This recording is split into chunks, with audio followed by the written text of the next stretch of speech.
please.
This May 8, 2014 regular meeting number 19 of the Fairfax County School Board will now come to order. Please rise for the Pledge of Allegiance, a moment of silence, and the performance of the national anthem by the Sandburg Middle School Jazz Band under the direction of Joe Labrie and Christian Donlan.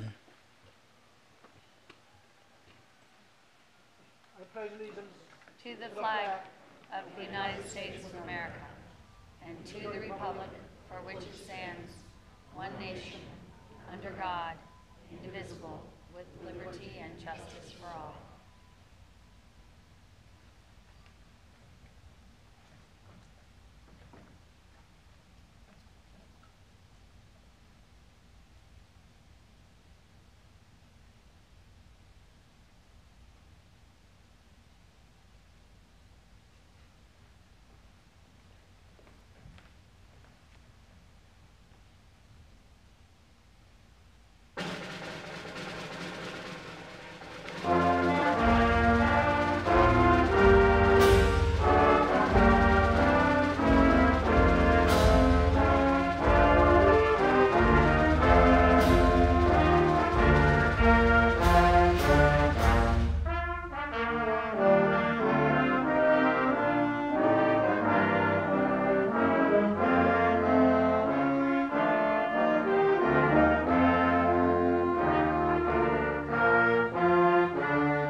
Thank you, thank you.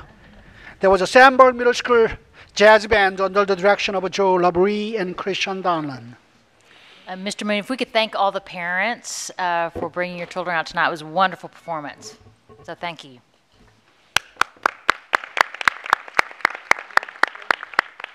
Mr. Stork.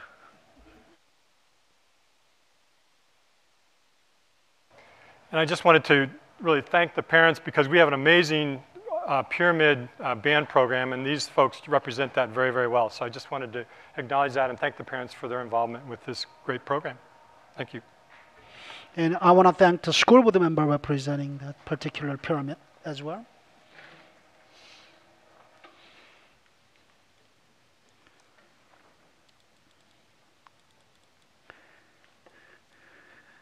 Next item of business is certification of a closed meeting compliance. In order to comply with the section 2.2 3712 D of the Code of Virginia, it is necessary for the board to certify that since the Fairfax County School Board convened a closed meeting on May 8, 2014, to the best of its members' knowledge, only public business matters lawfully exempted from open meeting requirements, and only such public business matters as were identified in the motion convening the closed meeting were heard, discussed, or considered by the board during the closed meeting. The foregoing shall also be deemed to include the certification of each school board member who served on a student disciplinary committee that those closed committee meetings are lawfully exempted from open meeting requirements by section 2.2-3711A2 of the Code of Virginia, and that all student disciplinary matters were heard, discussed, or considered in those closed committee meetings. Is there a motion? Moved by Mrs. Elizabeth Church and seconded by Mr. Koufax. All those in favor, raise your hand. The vote is unanimous. Thank you.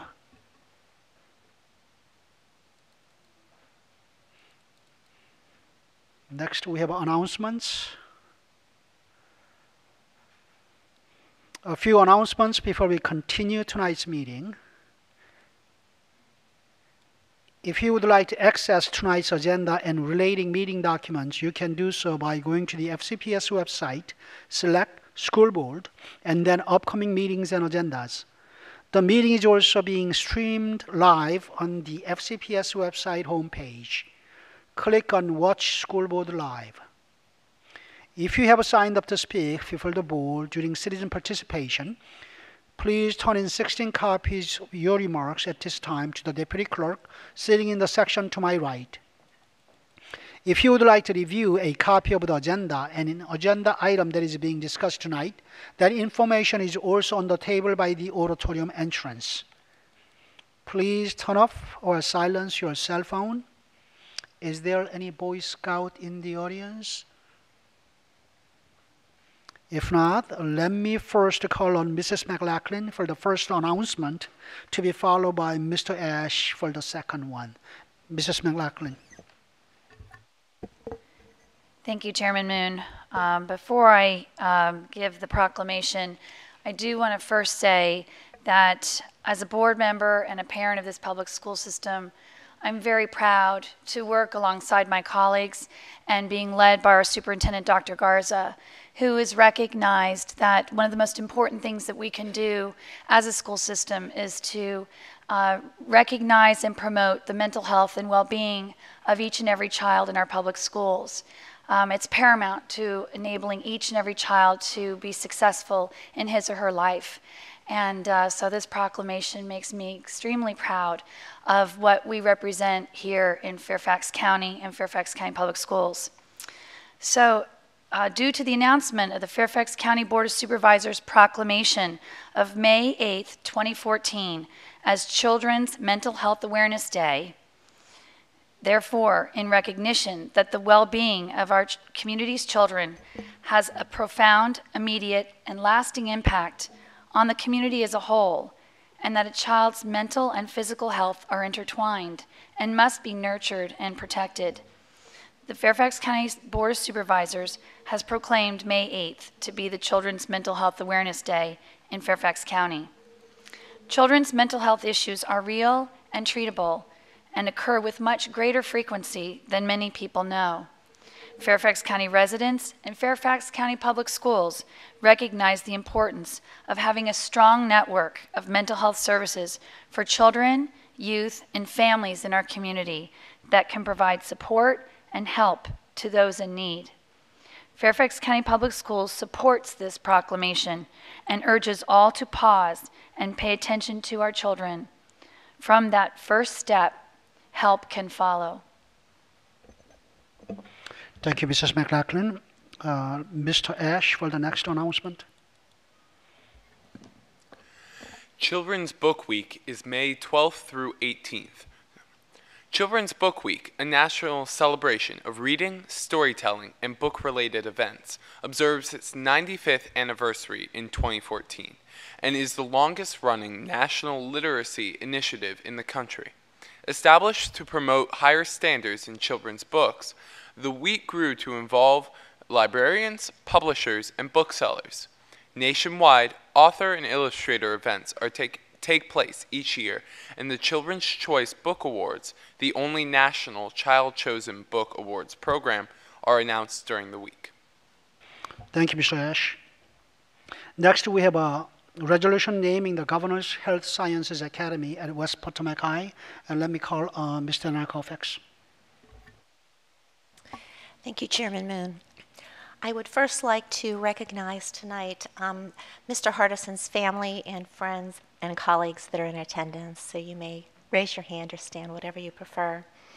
I have Miss Patty Lotane, who is Cliff's mom, Mort Lotane, who is Cliff's stepdad, Karen Hardison, Cliff's sister, Eddie Marr Baker, Cliff's friend, Carrie Ann and TJ Hall, who are Cliff's mom's grandkids, Kimberly Parker, who is Cliff's mom's granddaughter, Becca and Garth Lotane, Cliff's family stepsister and stepbrother-in-law, Joshua and Sarah Hall, Alexander Case, who is the West Potomac principal currently, Don McElwain, who is the West Potomac High School 2013-2014 PSA president in the back, Karen Corbett Sanders, who is this year's PTSA president at West Potomac, Jurgen Walls, who is the West Potomac High School security specialist, Joanna Yana Copeland, who is Mr. Case's administrative assistant, Ms. Deborah Tyler, who is the assistant superintendent in Cluster 4, and Ms. Evangeline Petrick, the director at Cluster 4. So thank you all for coming out. I will say a few words, and then we'll have an opportunity for all of you to come up and take pictures. What I wanted to say is that it was nearly a year ago where we were all very shocked and saddened by Cliff's sudden passing, who was our friend and our mentor and the principal of West Potomac High School. Following his passing, there were many tributes and stories about how Cliff had touched so many lives, and stories were told by his students' parents, his colleagues, his bosses, and his many, many friends. And as the months passed this year, the community continued to feel loss and mourn Cliff's passing, but they looked for another opportunity to honor him. And recently, the West Potomac school community was granted governor's status for its Health Science Academy. And it was with Mr. Hardison's advocacy and passion that this happened. And the community believed that this would be the perfect opportunity to honor him. So as the current classes of West Potomac pass through the doors and graduate, and take the memories of Mr. Hardison with them, future generations who may not have had the privilege to be in that school under his guiding care will still know his name. And when they ask the question, who was Clifford Hardison, his colleagues and his many, many friends will be able to share with these new students their many inspiring stories as they have this past year. And I now ask Mr. Stork to please read the resolution. Thank you, Mr. Kofax. And I think what you'll really hear from both of us is that he was more than just a principal of a of a school and a very successful principal of a school. He was truly a friend that we got to know over the years in our respective schools. I had the wonderful opportunity to meet him prior to getting on the school board when he began working with my children at West Potomac High School as director. I don't think you could have met a warmer, more outgoing, more kind of energetic and engaged individual than Cliff. He just cared so deeply about students. No matter where a student was, his objective was to move them forward and to move them along and to help them see something more than they may be able to see at that point in time. And to that end, I think he was extremely successful.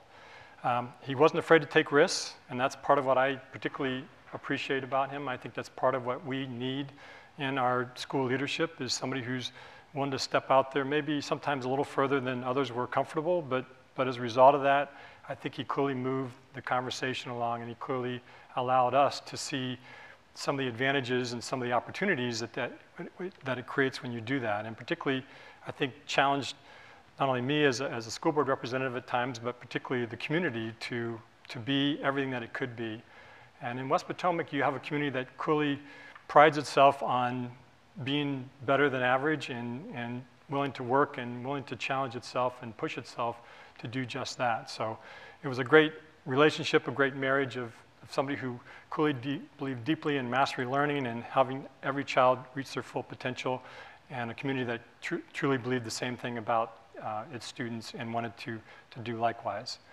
So there's many more things that can be said, but I think hopefully the resolution will address some of those things and look forward to any family comments as well. But with that, if we could have, please, the family members, if you could come up to the podium. I know there's many of you, but we'd love to have you, if you're comfortable, up here to stand before I begin the resolution. That would be wonderful. Anybody who's comfortable doing that, you just stand right over here to my left.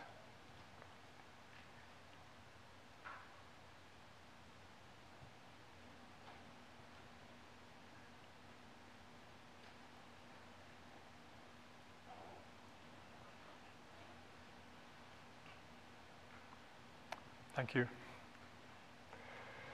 We'll just take a minute to read. You're welcome to stand in front of there if that's easier. We're going to then get pictures as soon as we're finished. So,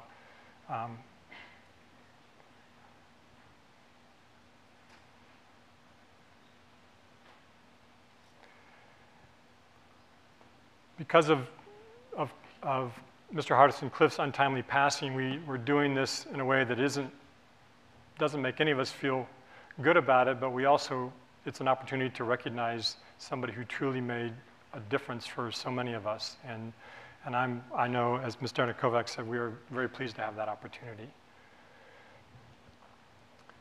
Whereas Clifford S. Hardison was an esteemed educator in Virginia for over 4 decades and worked to help young people become better citizens, scholars, and athletes. And whereas Mr. Hardison served the West Potomac high school community first as director of guidance from 1992 to 1997, and then as principal from 2009 until his death in 2013. He was committed to enhancing West Potomac's reputation as a center for academic excellence while increasing the opportunities for its students to advance athletically, emotionally, and socially, and acquire those skills necessary to best contribute as 21st century citizens. And whereas Mr. Hardison not only led efforts to increase student enrollment in advanced academic programs, he also supported the creation of a dual enrollment post-advanced placement course and continued to develop career exploration in education coursework and community service programs to include West Potomac High School's flagship Senior Service Learning Program. And whereas under Mr. Hardison's leadership, West Potomac High School petitioned the state to recognize the school as a center of excellence for health sciences and to expand curriculum offerings in tandem with community and regional needs. As a result of Mr. Hardison's efforts, West Potomac High School was granted governor's status for its Health Sciences Academy. And whereas the naming of the governor's Health Science Academy at West Potomac High School in Mr. Hardison's honor will be an enduring commemoration of his commitment to providing opportunities for advanced academic achievement and career exploration for all students. Now, therefore, be it resolved that the Fairfax County School Board, in recognition of his dedicated service to the West Potomac High School community and his valued contribution to Fairfax County Public Schools, hereby names the Clifford S. Hardison Governor's Health Sciences Academy at West Potomac High School in his honor and memory. I so move. Moved by Mr. Stork. Is there a second? Seconded by Mr. Koufax. All those in favor, raise your hand. The vote is unanimous. The motion passes, and congratulations.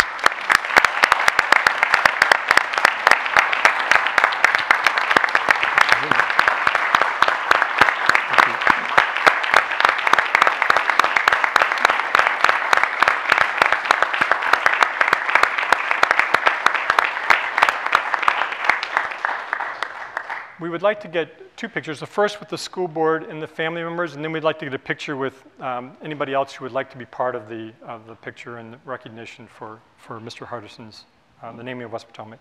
Thank you.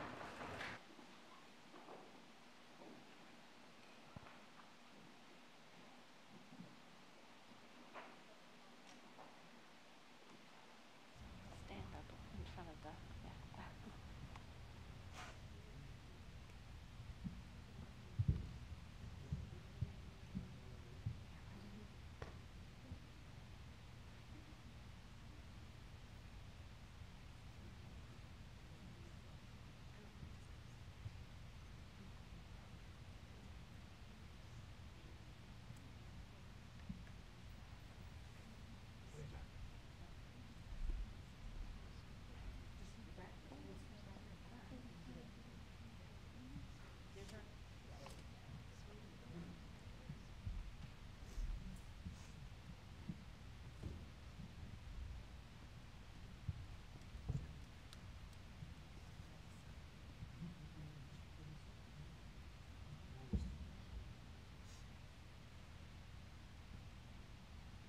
Okay, everyone look right here, please.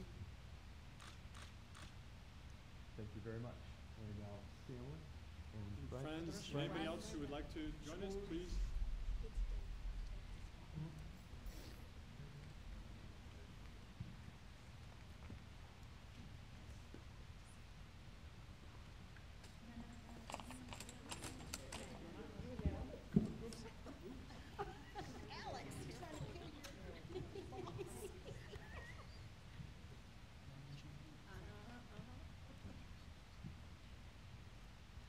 Okay, everyone look.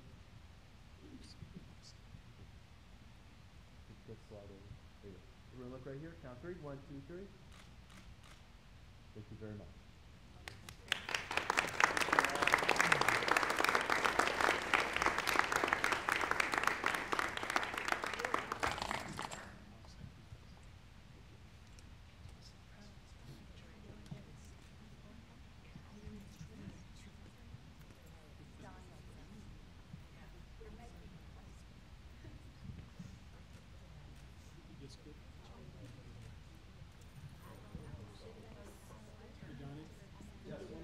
Just kind of a, hey, Debbie, Grace, Debbie, can you come over just a minute and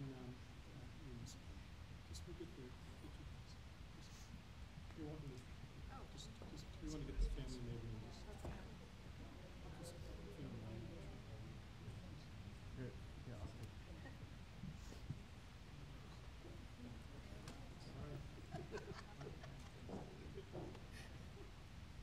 Hey, some of you guys come over. Yeah, I'll just slide out.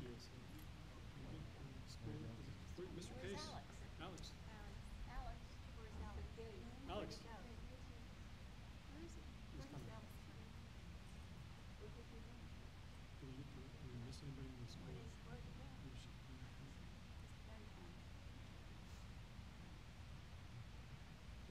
Everyone look right here.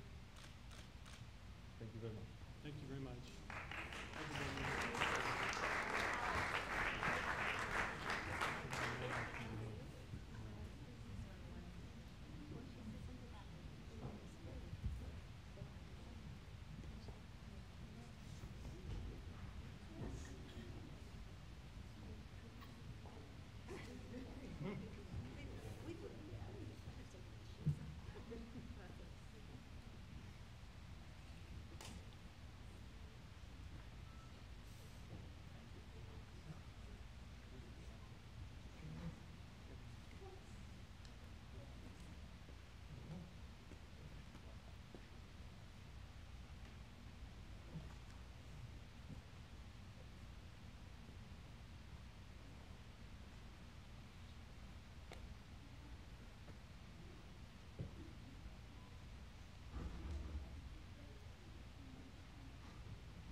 Next item of business is presentation to the school board, with the first one being Spotlight on Learning, Global Awareness Technology Project. Dr. Garza. Yes, thank you, Mr. Chairman. Members of the board, you're in for a real treat tonight. We've talked about the Global Awareness Project. It's something really innovative that I think this division is very proud of. So tonight we're going to get to learn a little bit more about the Global Awareness Project. And we have a number of great FCPS folks and a student here tonight to tell us all about it. Tonight's spotlight will be presented by Mrs. Jennifer Brown, who's one of our elementary social study resource teachers, and she's joined with some wonderful folks from West Springfield Elementary School. We have Melissa Marone, who's a 5th grade teacher, and I think in a little bit we're going to maybe even hear from Andrew Carver, who's a 5th grade student. And I know they're joined by, I saw Aaron Jones here a little while ago, the principal at West Springfield. And then, of course, we have some great people from our Division of Instruction who's here to support, Alice Raleigh, Dr. Sloan Presidio, and probably many others. I think an assistant principal from West Springfield is here as well. There's Keith Hirsch. We have Shannon Austin, who's a librarian there, Adam Rice, who's the ESPIT, and Mrs. Kathleen Konvalinka. How'd I do? Is that okay? Okay, who's also a 5th grade teacher at West Springfield. So Jennifer Brown will introduce this segment, so she'll give some opening comments and then a conclusion. And I think we'll also hear then after the video from Melissa Marone, the 5th grade teacher, along with the 5th grade student Adam. So thank you for being here tonight. Okay. Thank you, Dr. Garza and school board members, for the opportunity to share with you tonight some of the great project-based learning that is taking place within our schools. It's truly a pleasure to be here. Tonight's Spotlight on Learning segment focuses on the Global Awareness Technology Project. The Global Awareness Technology Project has been fully implemented in grade 5 for several years now, but continues to evolve and change to meet the needs of 21st century learners. We know that the world is constantly changing. Technology, trade, and politics are connecting our world as never before. We want our students to have a rich and dynamic understanding of the larger interconnected world around them. We want them to be successful in a 21st century society. The Global Awareness Technology Project fosters these vital 21st century skills by empowering students to increase their understanding of global awareness by asking them to think critically about ancient and world cultures and comparing them to our modern day world. Students think about essential questions such as, how has one culture's relationship to the world changed over time? Or how does geography influence a culture's trade and communication with other cultures? Or students might think about, how have mathematics and or science achievements of classical cultures affected our life today? Throughout the school year, students in grade 5 develop the skills needed to apply to the Global Awareness Technology Project later in the year. To prepare, students work collaboratively, using technology and varied multimedia sources to gather information on topics that match their interests and their learning styles. For example, 5th graders who learn about the Fertile Crescent and the important contributions, such as the wheel, they may be interested in learning more about transportation, and they may choose to focus their project on the evolution of the wheel and how it has changed over time and continues to influence our world today. Through collaboration and communication, student groups are able to think critically about their essential question and their chosen topic. They learn how to draw conclusions, find evidence through research that support their conclusions, compare and contrast various elements of ancient and modern day cultures. All of these align with essential skills and understandings from our social studies and our language arts curriculum. The clip you will see now showcases staff and students at West Springfield Elementary School sharing their learning and thinking about the Global Technology Project. We chose change over time, and we're doing we're comparing Egypt and Rome and the slavery in those two cultures and how they treated them and basically what they used them for. Andrew, like 5th graders throughout FCPS, is currently working on a project called the Global Awareness Technology Project, also known as the GAT project. Over the course of the school year, he will work collaboratively with a small group of his peers to investigate aspects of ancient cultures. Andrew and his group will develop skills using the latest in media research and technology to ultimately craft a captivating presentation based on their findings. The Global Awareness Technology Project is unique to FCPS. Fifth grade students working on this project will exercise a broad range of 21st century academic and life skills. The first lesson for students working on the GAT project is also perhaps one of the most important life skills, learning how to work with others. It teaches us how to work in groups. Sometimes we don't agree on things, but sometimes we do agree on things. We would pretty much vote on an idea, whichever sounded the best. And if there was one topic that was very popular in our group, we would take that one and kind of rule out the ones that only one person liked. And even though there were some hurt feelings, we all got over it because I really liked our project, the way it turned out. Once they've formed collaborative groups, students choose an ancient culture to examine, focusing on one particular aspect of this culture, like change over time, geography, or government. Using both digital and print resources, students research the answer to one of 8 essential questions. Using critical thinking and strong investigative skills, students learn to draw conclusions, analyze research, and compare their chosen culture with another world culture or with today's modern world. This is the first chance they have to be independent researchers, and I think that when they learn research skills, they are learning to be problem solvers. The T in GAT project stands for technology. Technology provides collaborative research tools used to investigate topics, as well as the creative tools used to develop engaging final presentations. The tools that the students use are primarily basic tools. We've used Word, PowerPoint, a lot of Microsoft tools, but in the last couple of years we've really focused on the collaboration and communication tools, specifically Google Apps for educators, our education. And it really starts in the scaffolding from kindergarten on up through 6th grade. We use Google Apps, and Google Apps it helps because you can share with your teacher, and you can all type on one document, and even if you want to change it like at home, where you could do, but you can do it mostly with your group, so you don't have to do it on one computer. We can do it different places. I know how to use a PowerPoint, but before I didn't know that you could really change the backgrounds, because my PowerPoints that I do are boring and white and same print and black and white pictures and stuff. One of the most popular aspects of the Global Awareness Technology Project is the freedom of choice given to students. From choosing a topic to investigate to the manner in how they present their findings, students are allowed to make most decisions as a group and on their own. I think this is the project that I've had the most freedom doing and the most options of doing. It's kind of connecting to if there's a TV show that you weren't interested in watching, you wouldn't pay very much attention to it. If it was a book that you're reading that you didn't like, you wouldn't finish reading it. The Global Awareness Technology Project requires students to work together. However, behind the scenes, school staff is working in concert as well. The collaboration among the staff has been tremendous. To watch Shannon as our librarian work with the children, in terms of then her work with Adam, who is our school-based technology specialist. Together, they too have taught many different things.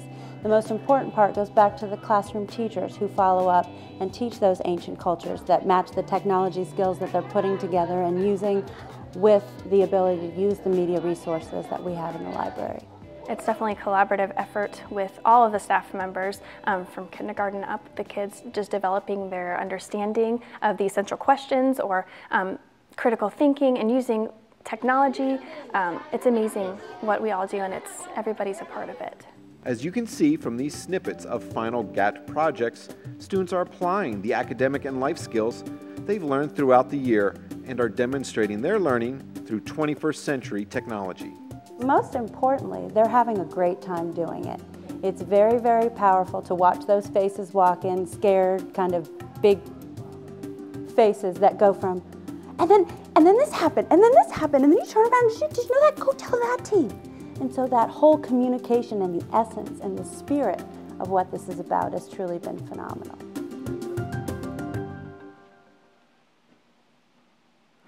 So as you can see, the Global Awareness Technology Project is a true reflection of 21st century project-based learning. Through academic choice and multiple opportunities for collaboration, students are engaged in very high levels of learning, while teachers continue to foster important skills needed for today's modern world. I would now like to introduce Melissa Maroney and Catherine Konvalinka, fifth grade teachers from West Springfield, as well as fifth grade student Andrew Garver, to share their experiences with the Global Awareness Technology Project.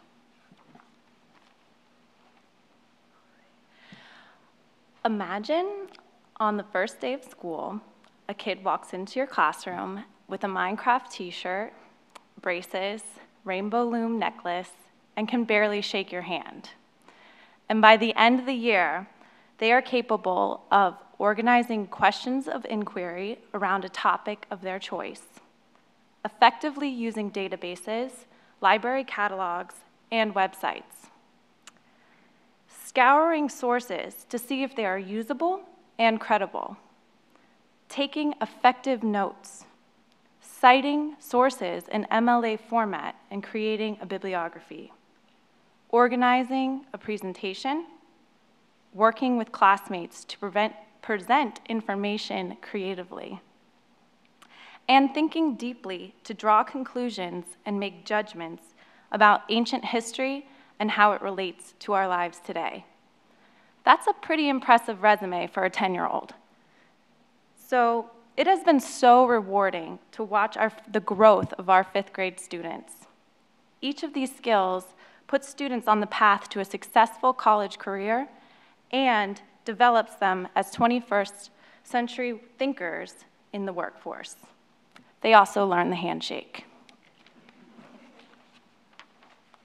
Not only have students learned the academic skills that Catherine has mentioned, but they also have grown socially and emotionally. Through the 6-month process, they have shown significant growth in being able to communicate effectively, problem solve in a group with different personalities, which pops up in every group dynamic, and identifying and reflecting on their individual strengths and weaknesses. Every single child has shown remarkable growth in many areas in their life from this project alone. Although it has been a long process, they have been excited, eager, and engaged every step of the way to create a final product that each group member can be proud of. Andrew, would you like to share some thoughts?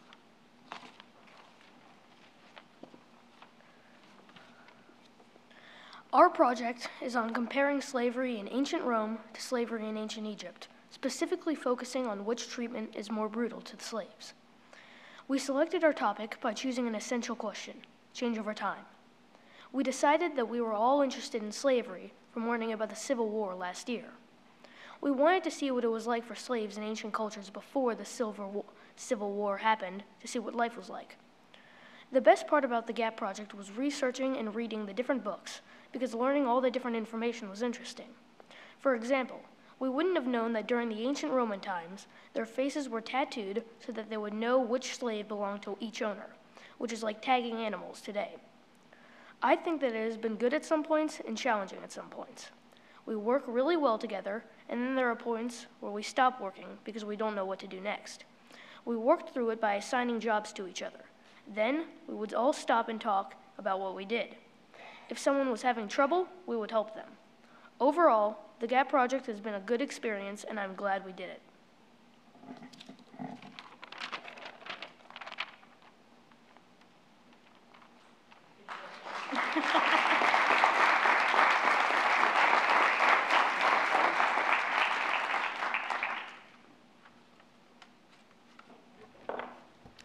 Y'all did such a great job. Andrew, I'm so impressed. You know, sometimes it's hard to stand up in front of a lot of adults and do as well as you did, so I'm impressed. So thank you for being here, and you all did great. You know, it was interesting, it reminded me of recently had the Secretary of Education was here, and we had a group of students that sang, and she went up afterwards and asked the students, what's your favorite thing about school? And you would typically think they would say math or reading or something like that. Do you all remember what the students said? Projects. I thought, oh, isn't that great? That's so exciting. So anyway, I'm so impressed with this, and certainly it's the direction we want to go because it's highly engaging, and you learn so many wonderful skills. And Andrew, I bet when you're as old as me, you'll still remember that 5th grade project. I bet. So I don't know, Mr. Chairman, if anyone has any questions? I saw quite a few hands on this side. Andrew, are you really a 5th grader? I can hardly believe that. I have a Mr. Strauss to be followed by Mr. Schultz. Thank you so much. This is such a reaffirming and exciting presentation because I was on the board and we decided we wanted to somehow do this project. And the outcomes that we were looking for were exactly the ones that you've illustrated tonight, and Andrew, you've done it. The collaboration, obviously the use of technology, analyzing data in this huge flattened World Wide Web. What is useful, what is not useful, what is the truth, what is not, what is conjecture, what is opinion. What an amazing skill. And working together, and Google Apps, the teachers working together. It also highlights the importance of our wonderful media specialist and our school-based technology people and all the teachers working together. This is so exciting. You know, when you start at the birth, sort of a pretty difficult project that we were hoping 5th graders could do. And it wasn't real clear that this was really going to work and bear fruit because it was hard. And we didn't have all the technology, and we didn't have all the teachers that were quite ready to do all of this. So you all have succeeded, I think, beyond my wildest dreams.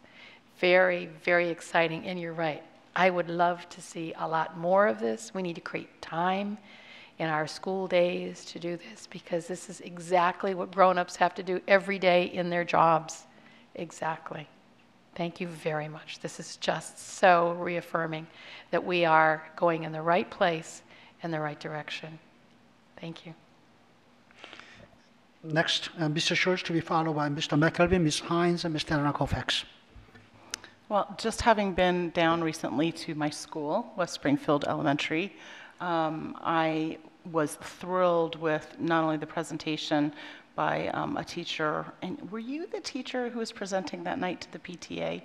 Were any of you on the getting the materials? No, okay, well, it was a wonderful presentation, but also Mr. Rice, your aspect, and see there you are in the audience. And the wonderful dialogue we had that night about the richness of the use of technology in the classroom. So I'm amazed about that. Andrew, I want to compliment you because I'm a mom of 4 boys, and you know what? You did better than a lot of adults. And that's really impressive to not only how you've progressed this year, but for your teachers as well, because they've guided you very well. Can you come back to the microphone, because I just have a quick question for you. What was the hardest part about doing the research? Because you probably weren't very familiar with doing the research before that. So what was the hardest thing to learn to do as you worked on the project? I think the hardest thing we learned to do was like citing the images. Yeah. Like citing the articles, the books, and the images. And did you use your librarian to help you do that? Yes. Yeah. Okay, super. And was it hard to pick a topic to come to an agreement? Yes. Mm-hmm. I think that the school board could probably use some of the GAT process. It sounded really good that you guys came to agreement and you helped each other, and that you were kind and you got past things if you were disappointed. That was terrific. So I applaud you very much, and I appreciate you coming out tonight. Mr. McElveen. Thank you, Mr. Moon. And first of all, I will say, I know, Andrew, made reference to remembering this project when you're older. I will say that I very well remember my 5th grade project on Mesopotamia and how boring it was because it involved worksheets. And so the good news is we've come a long way as a school system. And finally, I'll just add that I did not compare slave systems to the U.S. With the U.S. slave system with slave systems abroad until junior year of high school. So it's incredible that you're doing that kind of work at 5th grade, and congratulations. Well, Mr. McLevin, at least you remember your 5th grade project. I don't. Ms. Hines. Thank you. Thank you all so much for coming out tonight. Andrew, I think you did a wonderful job tonight. You clearly did a great job on your project. I do have a question for you if you want to come back.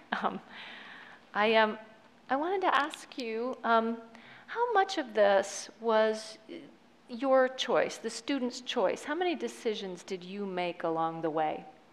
I think a lot of decisions we made. I think it was really free to the students in that we can make a lot of decisions based on what we wanted to do or what we wanted to put in our PowerPoint or our presentation.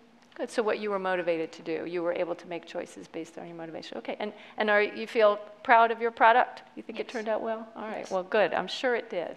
Thank you so much, Andrew, for coming tonight and sharing with us. I had a question for the adults too. I was wondering, you talk about the bibliography and all the, you're right, the growth is tremendous in 1 year. And so I'm just wondering, at this point, how many different skills are we using the Global Awareness Project to measure? What different skills are we using it to measure? And if that includes content as well, I'm just curious. So we use the GAP project and we integrate it with the language arts skills and the social studies standards. So it's really, we really focus on taking those steps of creating a research project. And that's what gives the students so much freedom in the choice and the content, because we're really guiding them in how to create this project. So we're really focusing on how do you go from an idea to a final product. And it does take a long time. It doesn't happen overnight. And it takes a lot of step by step by step breaking it down. But I think those skills that we talked about with, here's where we start. Choose your idea. Now choose 2 subtopics. And we really just try to break it down. We try to think about how can we get kids to this final product? What do they need to do to be successful in this? And then present that information clearly so they know exactly what to do and exactly how to allocate the work to their group members. So does that answer your question? Sure, yeah, thank you. That kind of walks me through it. Are you looking at, we talk about collaboration and problem solving and all of that. Are you, I guess we don't really measure that though, do we? And report out on that yet, do we? No. Yes, but it's definitely taught. There are definitely times where we have to, manage conflict in groups. Any group dynamic, you have issues with somebody, dominating the group or somebody not doing enough work. So we definitely work through that, how to resolve conflict, talking with I statements, like that. Those are all part of the process, communicating how you feel. And so I think that it does, like Melissa said, not only academic growth, but social and emotional growth too. Right, thank you. I know, I'm remembering as you talk about that, my own days in school, well, go back and work it out. That was the instruction, go work it out. So it sounds like a project that we could use to really measure and get some data on that sort of growth, which is very exciting. All right, well, just one last question, I'm sorry. How are we doing on, the availability of technology in the buildings? Maybe this is sort of a question overall, because I just remember being, I've been a 4th grade teacher, and I remember how in the early days, this project would just eat up all the technology in the building for a month. So how's that going? And I think that it does definitely varies from school to school. And I've had the great opportunity to visit a lot of schools this year who are implementing this project in grade 5. I've been absolutely amazed at the sharing of technology. I think schools are at a point now where the project is so evolved that, this project does become a priority in the schools. I think bring your own device has been very helpful. I was at a school a few months ago visiting a library where students were working on this project. They were all using Google Apps, but half of the kids in the library had their own devices. So, I do think that as technology continues to evolve, as this project continues to evolve, I think that we're going to see a lot of growth in technology. And again, I think it does vary from school to school. Sure. Any other board member? If not, thank you for the presentation. That was very good.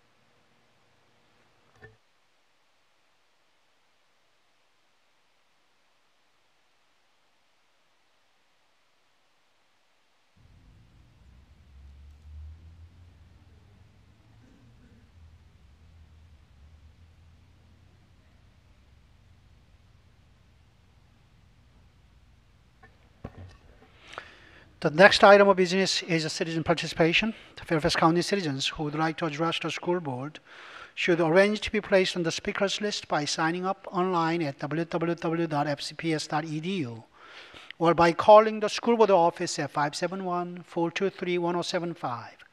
If the concern is a group concern, please consider appointing a spokesperson, and while the spokesperson is speaking, those in support may stand to show their support. The school board will not hear statements involving issues that have been scheduled for public hearings, such as capital improvement program, budget and boundaries, or personal attacks on any person. Complaints regarding individual students or school-based employees should not be raised at public meetings. Any such concern should be directed to the appropriate school principal or other school officials. Citizens are encouraged to write the school board on any school-related topic. Speakers are requested to limit their remarks to not more than 3 minutes and provide at least 16 copies of their presentation for distribution to the board. Tonight, 3 citizens have signed up to address the board: Stephen Greenberg, Tracy Sorgober, and Will Wetter. Dr. Garza, Chairman Moon, esteemed school board members, and the always distinguished Mr. Ash. My name is Steve Greenberg. I'm president of the Fairfax County Federation of Teachers, representing some of the best educators in this country. I'm going to speak to you tonight in regards to 3.01, your Global Awareness Technology Project. I'll also be taking some time to recognize all of our wonderful teachers for Teacher Appreciation Week, as many of you know is this week. FCFT appreciates the focus on the Global Awareness Technology Project. It supports active learning and focuses on authentic assessments. It encourages the development of the communication skills our students will need in the 21st century. Its connection to critical thinking and to literacy proficiency in our students is important. As we move into further discussions of how to better transition into authentic assessments, let's remember Ms. Hines' suggestion to always take more off our teachers' plate than what is put on new. I know that Dr. Garza and our staff are focused on this and working to ensure that the changes we make result in better assessments that actually reduce teacher workload. We look forward to the upcoming work sessions discussing teacher workload and assessment. As it is Teacher Appreciation Week, and I'm so delighted to see our teachers presenting tonight, I am here to thank all of them. I will certainly miss someone, but maybe you can help cover me during board matters if I do forget. It takes a community to raise a child, or as my father used to say to his friends in my presence, it takes a village to raise that idiot. You can stop laughing now, Mr. Stewart. So here's what I would like you to do for me. I know Mrs. Reed can do this because she did this with Catherine, I think, the other week.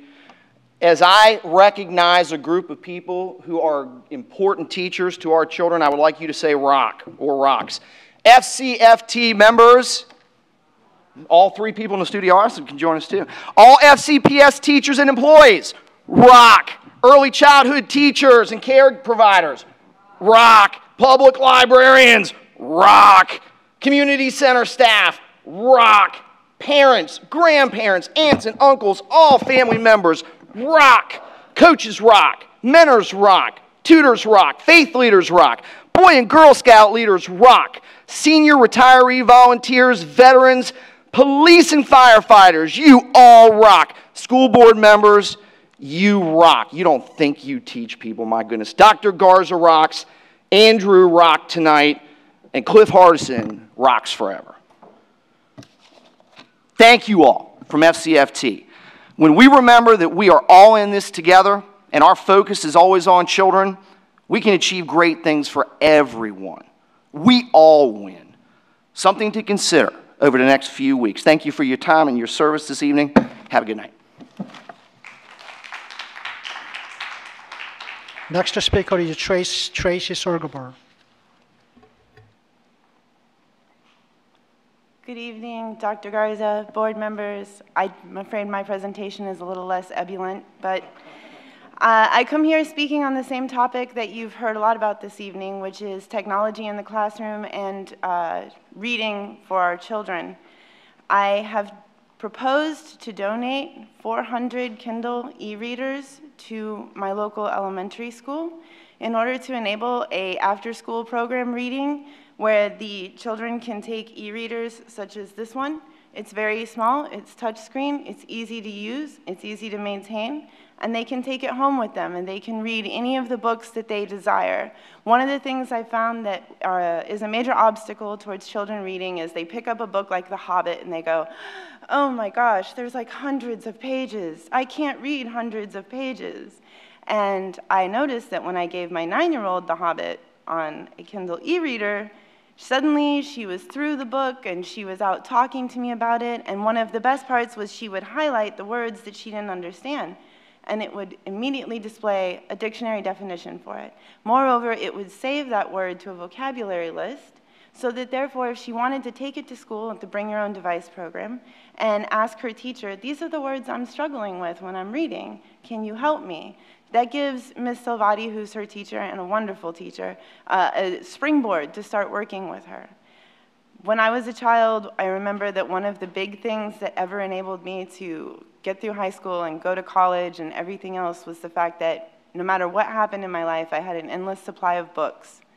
And I would be extremely grateful if the school board would give me the opportunity to provide limitless books via this donation to my school. I have discussed it with the principal, and she is on board with the idea, provided that I can get your approval. I do not ask to put any burden on the school for this. This would be an after-school program. The kids could sign up, and they would be allowed to have one. I brought one of 4 different kinds in case the school board was interested in looking at them, but all the mentioned during the global technology project presentation mentioned Google Apps. All these devices are Android devices so that their Google Apps could be taken with them. It would enable them to take projects from home, take projects from school, take them home, keep working on them, bring them back, and show them to the teacher in a way that is not disruptive to the classroom.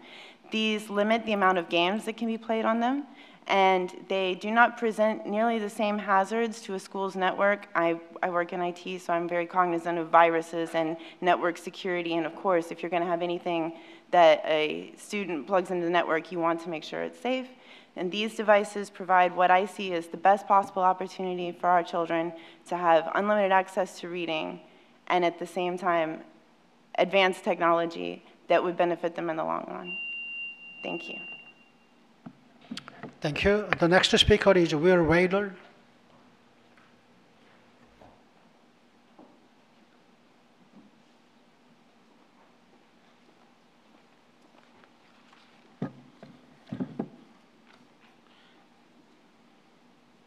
Chairman Moon, thank you. I provided 16 copies of my written testimony, as well as relevant, recently published commentary from the local newspapers. Dr. Garza, as we approach the conclusion of your first school year with Fairfax, I want to thank you for your good intentions to do super good, superintend to do. I want to thank you for the good you superintend to do. It was so much better a year ago, wasn't it? You are a quick study and a trusted resource. I appreciate your passionate dedication. It might interest you to know in 2011, I stood independently for chairman of the Fairfax County Board of Supervisors, precisely because the incumbent had been cutting our investment in education while we had increased our student population by more than 12,000 students with a greater diversity, including more children with special needs. They had even reduced take-home pay of teachers and staff. I remember attending a school board candidates forum in 2011 where my written question was read asking whether we have been adequately funding Fairfax County schools. Every school board candidate, including persons who had been on the board for nearly a decade or more, gave the same answer. They did not know whether we had adequately funded the schools and needed to study the matter. Your first budget, hopefully, will put that question to rest. When I provide constructive guidance, whether to a child, an employee, or 12 politicians, I hope my efforts positively influence future actions rather than are merely fingers pointing at past mistakes. On April 10, I was disappointed to see the school board remain voiceless rather than advocate the best interests of Fairfax County, our community. The legislative history, especially the video, shows the majority focus on whether a state employee would be annoyed rather than focus on effective time and money management, rather than focus on our community's best interests.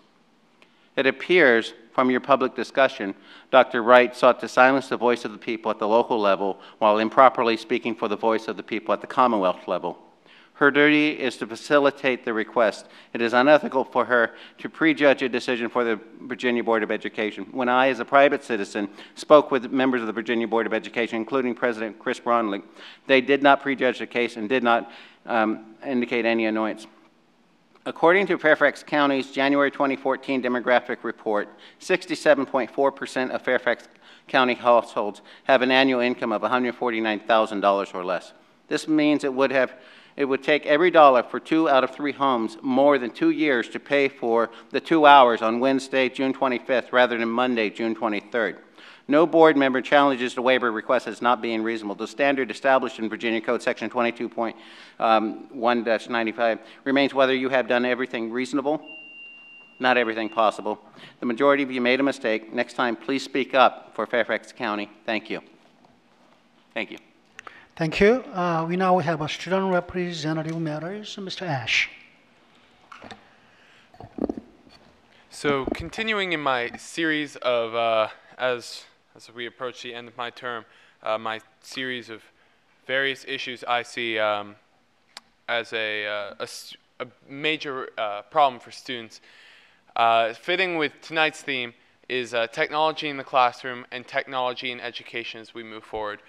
So I think that Google Apps for Education has been a good move. It establishes a collaborative technology tool and is one of the first tools where we've really tried to harness technology to not just facilitate something we've been doing for years, but actively improve the educational experience.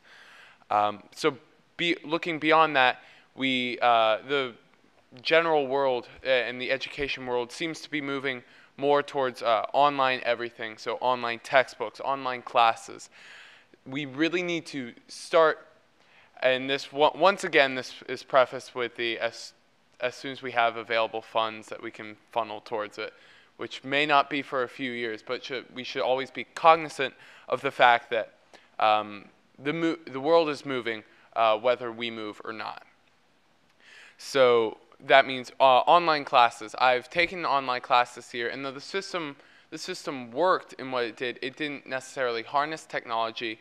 It was more presentation of lectures online, writing an essay and sending it in to my teacher, rather than using more collaborative tools that I could have worked with other students. And so it's looking at the various systems that we have in place and how we can enhance them to make it easier for our teachers to use, easier for our teachers to implement, and easier for our students to actively improve their own educational experiences.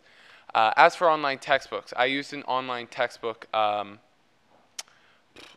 years ago, and I think I had to go through seven new tabs in order to just get to the login screen.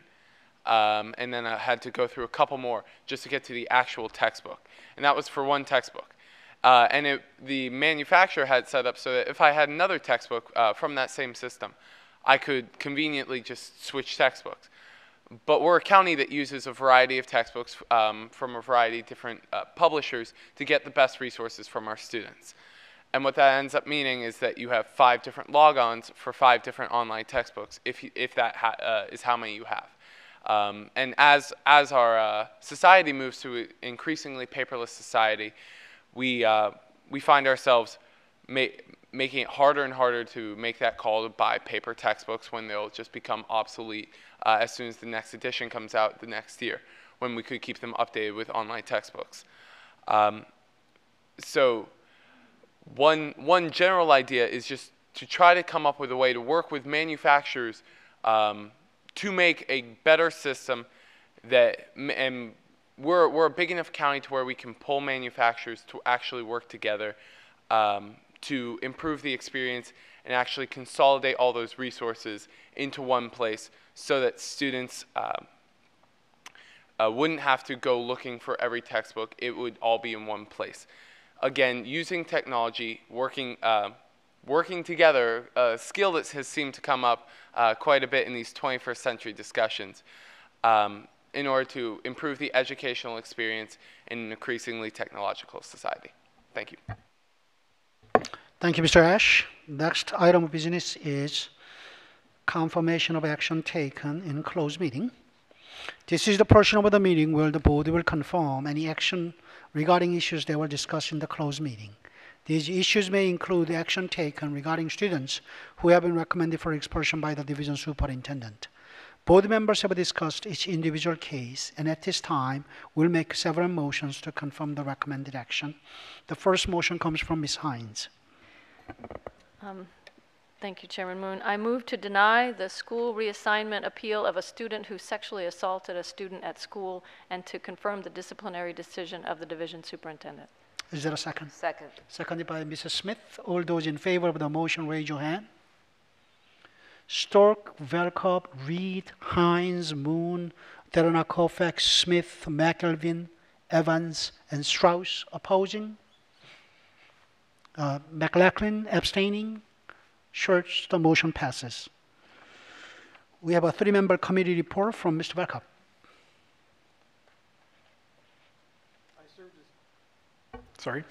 I served as chairman of a three-member hearing committee along with Ms. McLaughlin and Mr. Moon, and I moved to expel a student for possession of a weapon at school. Is there a second? Second.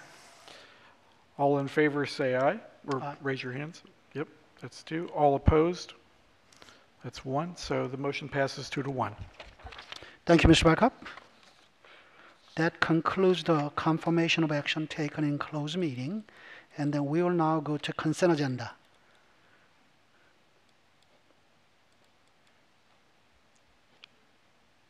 Please bear with me. Our adopted rules of parliamentary procedure, Robert's rules, provide for a consent agenda listing several items for approval of the board by a single motion. Most of the items listed under the consent agenda have gone through board committee review and recommendation. Documentation concerning these items has been provided to all board members and public in advance to assure an extensive and thorough review. Items may be removed from the consent agenda at the request of any board member prior to the meeting. 5.01, approve the minutes of April 24, 2014 regular school board meeting. 5.02, award the contract for the locker refinishing, refurbishing, and installation to the lowest responsive and responsible bidder, Red Hill Distributor, Inc., and authorize the division superintendent or the assistant superintendent of facilities and transportation services to execute and administer the contract on behalf of the school board. 5.03, award the contract for the Luther Jackson Middle School Boys and Girls Restrooms Renovation Project to Webb Construction Company Incorporated in the amount of $433,000 and authorize the division superintendent or the assistant superintendent of facilities and transportation services to execute and administer the contract on behalf of the school board. Is there any objection to approving the consent agenda? Hearing and seeing no objection, the consent agenda is approved. Next, we have a new business. We only have one new business item, which is a adoption of FY 2015, approve the budget as detailed in the FY 2015 advertised budget and modify with adjustments included in the agenda item. And let me call on Dr. Garza. Yes, thank you, Mr. Chairman and members of the board. Tonight, Susan Quinn will be giving our presentation, but I have a few comments, just points I want to make real quickly, and then we'll get to Susan, who will outline where we are, kind of the adjustments that have been discussed, and kind of where we are with that. No doubt this has been a very difficult process. Oh my goodness, the last 9 months. And I have to compliment our budget chair and vice chair and all of you. This board and so many of our wonderful supporters have really, I think, put just an enormous amount of time and energy into trying to advocate for more funding for our schools. And I believe we approached the process with as much integrity as possible. We've been very open. We've had a menu choice. We actually had a menu of cuts to consider that was out early in the fall. And so we've brought people to the table. We had stakeholder groups sitting down with us multiple times to collaboratively identify solutions. So that's happened all throughout this process. So it's been shaped, the recommendations that we've made all throughout this process have been shaped with a lot of stakeholder input. Certainly not what we wanted. You know, we asked for 5.7% increase to the transfer, and we got a 3% increase to the transfer. And it's very disheartening, particularly in light of what I'm hearing other counties did for their schools. Very disheartening. But with the 3% transfer that we received from the county, that left us a delta of about $12 million in order to balance our budget. So that leaves us, here we are in May, that leaves us with two options, I believe. That leaves us with the option of delaying the step till November, and that would prevent us from having to make any further cuts. And it's important to note, and I think many people know in this room, that we cut over 731 positions on top of 1,450 positions over the last 5 years. And I will tell you, I interact with our employees on a daily basis, and there still remains a lot of anxiety for the folks that we're affecting. And it will continue until they know where they're going to be next year. So I'm concerned about the potential of any additional cuts to positions given where we are. In addition to that, May 13th would be the deadline for notifying anyone who might not have a job in the system for next year. So, you know, just time is kind of a challenge, a major challenge for us. So all that anxiety is certainly understandable. I think our department, HR department's doing their very, very best they can to support and help folks through these tough times. Our second option is to find an additional, by the way, I also wanted to mention the delay till November. I was surprised to learn Miss Evans and Miss Reed were with me at a WABE meeting earlier this week. And we learned and since have confirmed that it was surprising to learn that we have like 4 or 5 jurisdictions around us that are doing the very same thing. They're delaying their compensation till November, which I found very surprising. It wasn't more varied than that. And Susan has all the details on that if you'd like it. But we did call to confirm to make sure that that was what we'd heard and could confirm that. So surrounding jurisdictions, Loudoun County, Montgomery County, and like I said, Susan has the details on that. So our next other option would be to find additional cuts that would affect obviously additional employees. I do think it's difficult at this juncture to find a total of $12 million. I have employee groups come up to me and say, you know, we really want the full step. Well, I will tell you, there's no one except these 12 people who would like anything more than to be able to give the full step. I think that we championed hard for that issue. It's been a stated priority of this board for even before I came here. So there's no one that wants to do it more than this board and this superintendent. But like I said, anyone who tells me that, I said, go find 12 million. And I've not had a single individual that's been able to come up with the 12 million. So it's challenging. It's certainly challenging. So I want to thank again our board. Worked hard on this, and you know I'm anxious for us to get to May 22nd till we have a final adoption, and so that we can proceed ahead and get geared up for next year's fiscal year 16. Okay, Susan, I'm going to turn it over to you now to walk through the PowerPoint.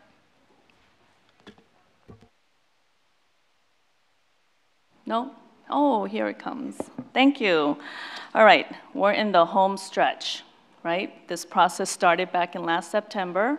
We have about 2 weeks left. The presentation I'm going to show this tonight is to summarize where we were at the advertised stage and where we are today.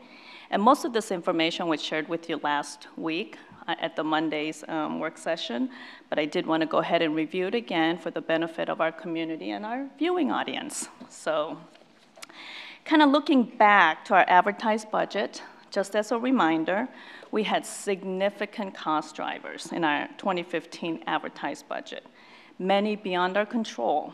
We had continuing growth and changing demographics in our student enrollment. We had a significant increase in our Virginia retirement system's contribution rate, and of course, the structural deficit. And then the school board also had committed to providing a compensation increase to our employees. And then we also know that we approach this budget as partners in a shared approach with the county. So as Dr. Garza mentioned, the advertised budget had reductions totaling over $96 million and over 730 positions. And that was for us to cover the cost drivers that were under our control. So our employee compensation and our health rate increases. And then the amount of the increased transfer that we requested from the county was strictly tied to those costs that were beyond our control. The VRS increases, the student enrollment, and then the shortfall in our beginning balance caused by the structural imbalance. So that's how we approach the advertised budget. So where are we today? The county approved a 3% transfer increase on April 29th, and we all know that the state is still in flux. But I am going to cover those details in a couple sheets. But in summary, the 2015 approved budget is a $2.5 billion budget with an increase of $39.9 million from the 2014 approved, which is just 1.6% of an increase from last year's budget. We are going to be welcoming over 2,000 additional students next year while continuing to see those shifts in demographics. And that'll be at a cost of $19.5 million. And we are projecting our total enrollment to be close to 187,000 students. And then with the recommended changes in this agenda, the reductions will actually total over $97 million with over 720 positions. And I am going to go over why the change between the advertised and the approved.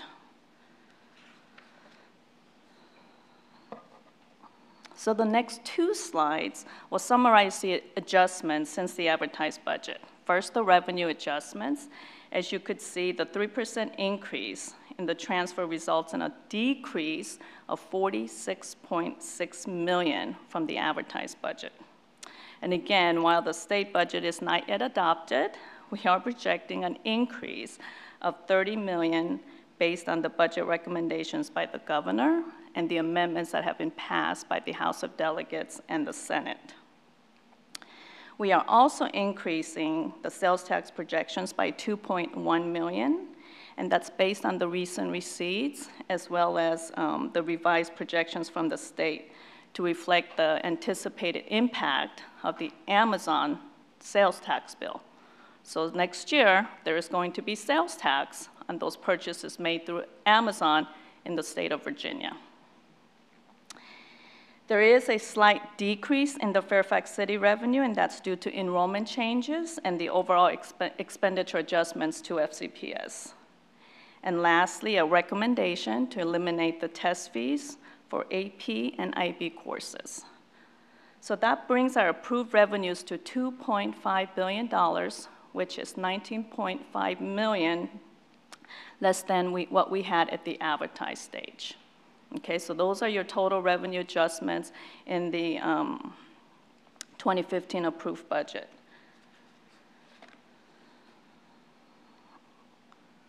On the next slide are the summary of your expenditure adjustments. So the March enrollment projections were lower than what we had at the advertised stage, and that resulted in savings of $6.3 million. The benefits account is also seeing some savings of more than close to $4 million, and that's a result of our employees shifting from a more expensive plan to a less expensive medical plans.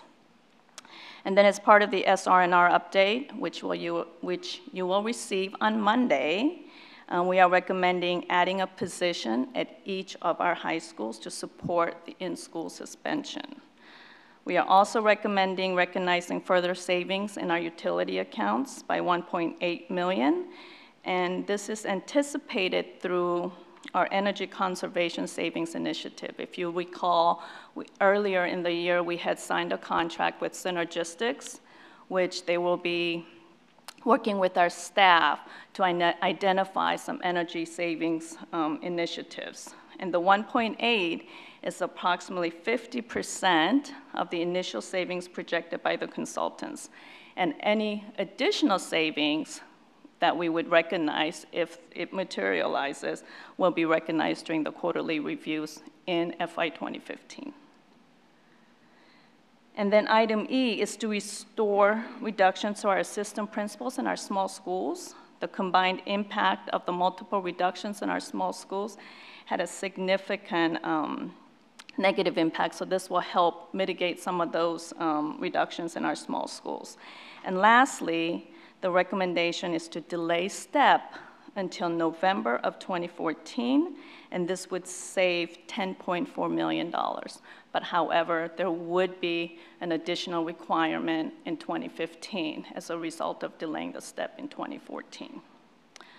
So that brings our 2015 approved expenditures also to $2.5 million, but you may have noticed there's a slight difference in your total expenditures here than what you saw on the total expenditure slide. And that is because we do have a $6.1 million textbook reserve that helps balance the 2015 budget.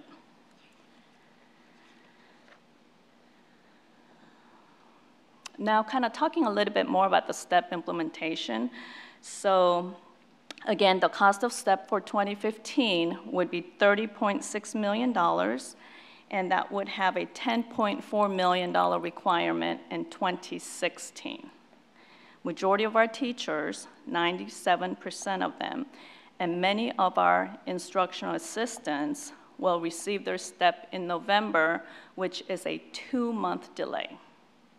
For our unified salary scale employees, this would be a 4-month delay because we have many 12-month employees that start in July. So to make it effective in November, that would be a 4-month delay if they were scheduled to receive a STEP in July. Okay? So on the next slide, it explains the STEP timeline in a little bit more detail.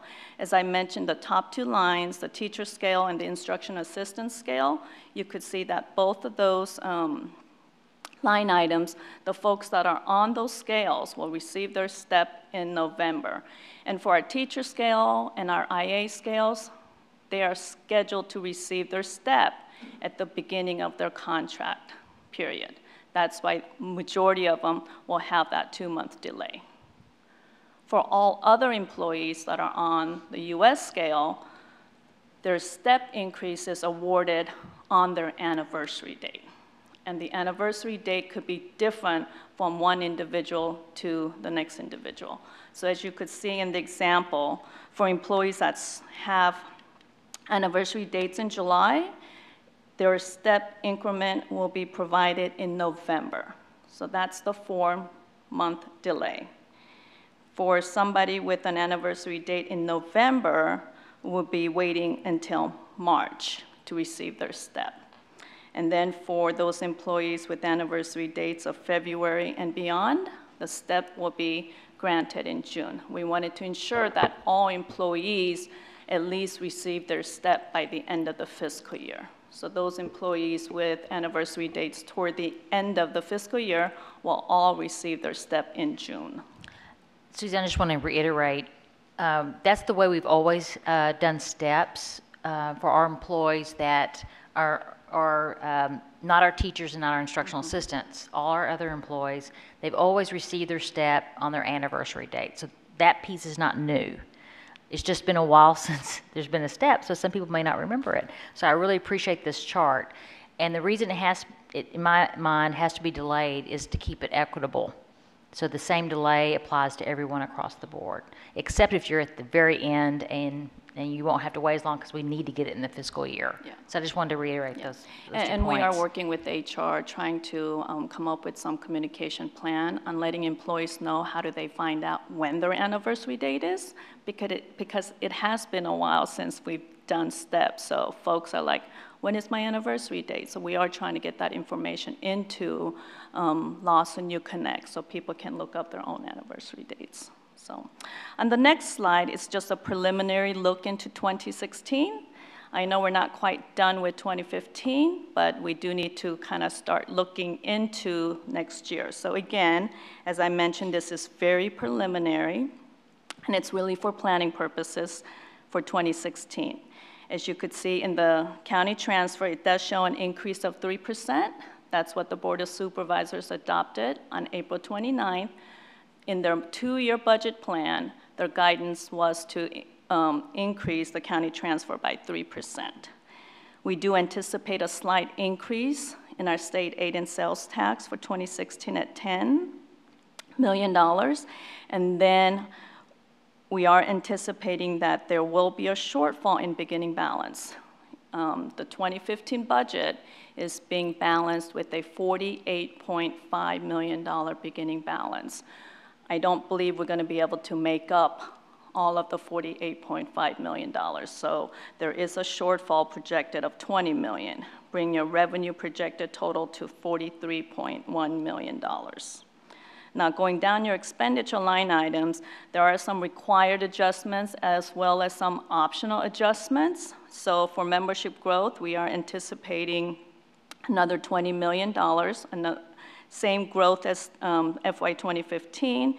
We did, and the next line item is really the requirement from delaying the step in 2015, the costs associated with that in 2016 at 10.4.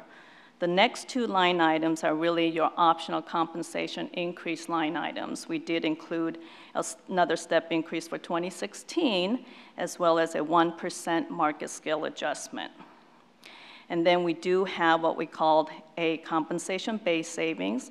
That's as a result of employees' turnover and attrition at a higher salary and hiring employees at a lower salary. So that happens every year because we recalculate our salary file on an annual basis. And then we are anticipating a slight increase in our health rate increases as well as our contractual increases. And as you could see, there are some line items with question marks. We know we're way behind in our equipment, our infrastructure needs. We are going to have to start addressing some of those needs. And a question mark on your program needs and question mark next to your blueprint for change. So we know we are going to have some additional requirements going into 2016. But based on what we have here, your expenditure projections total $82.6 million. Obviously, all these numbers are incremental changes from FY 2015 going into 2016. And that shows a projected shortfall of $39.5 million. Okay? I think a much better place than we were, I believe, last year going into the 2015 budget.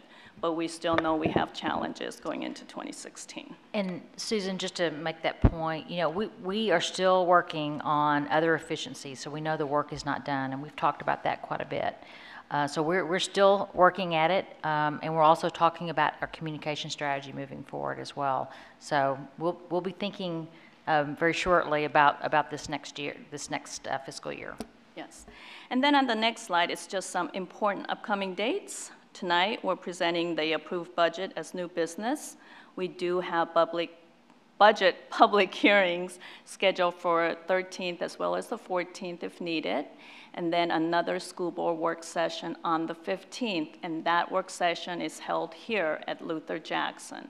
And then the Budget is scheduled to be adopted on May 22nd, and then the new fiscal year begins July 1.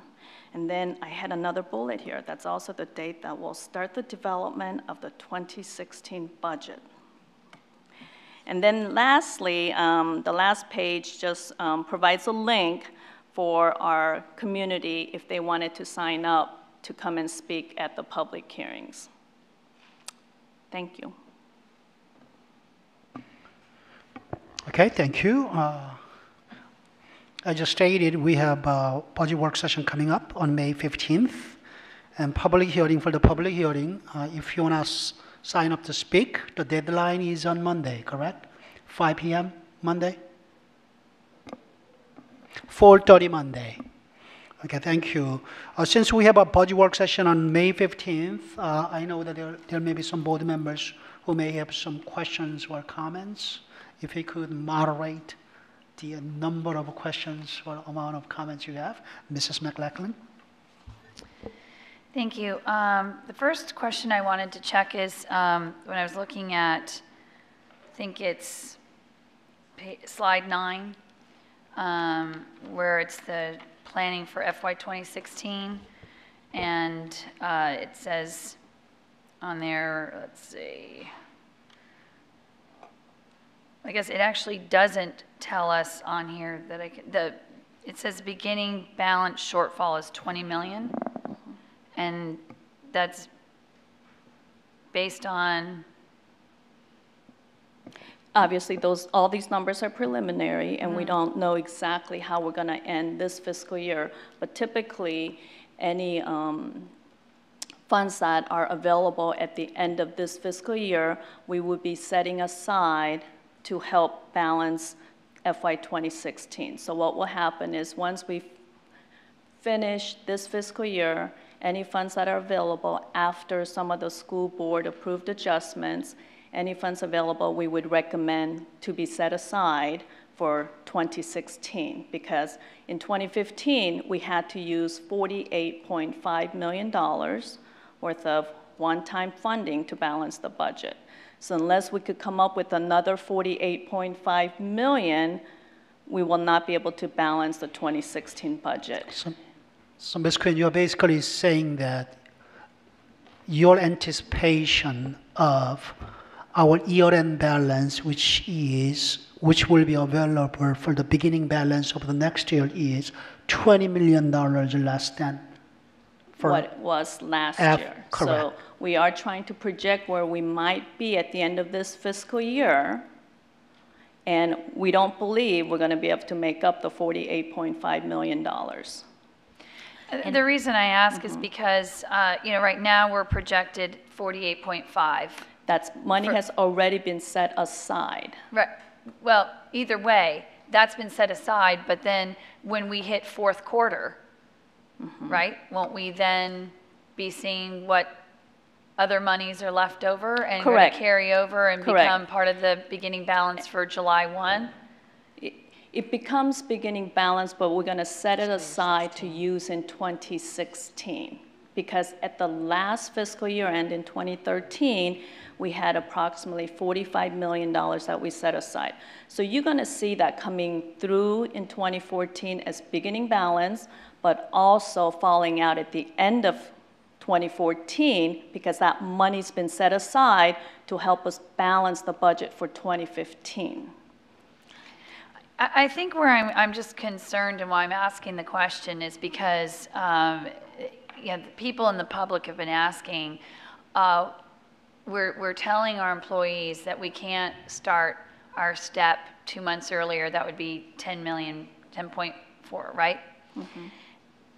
Yet each year we end up having money that's left over at the end, which begins part of the new beginning balance, but then that gets put in toward the next fiscal year, and it just sort of feels like we're walking around with $48 million in a bank account, and the question would be, okay, do you need $48 million sitting in a bank account, or do you need $38 million sitting in a bank account? And we have to keep in mind, money sitting in your savings account is one-time funding, and as the financial person, head of the financial services for the school system, I would not recommend using one-time funding to fund recurring expenses, because those are savings that happen throughout the year because somebody left the school system and we held that position vacant longer than we would have. So at the end of this fiscal year, because we know we're going to take reductions in 2015,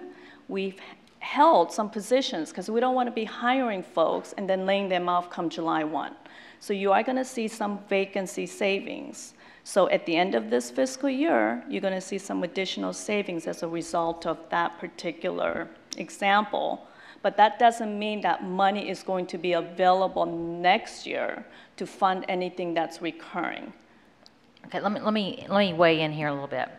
If you follow our history on year end, and we've shown that to you before, in recent past we would have 65 million. In fact, a couple years ago, if y'all recall, then it's gone down consistently every year, and it's because the budget's gotten tighter and tighter and tighter, to the point that this past year we did have a year end, and we used it to balance fiscal year 15. It's reflected in here, of less than 2% of our overall budget. So I think we have to, it's again what some supervisors have inquired about us, and is what is a comfortable amount left in year end? If you get it too tight, because we're 88.6% payroll, we could find ourselves in a position where we might not be able to make payroll because it fluctuates.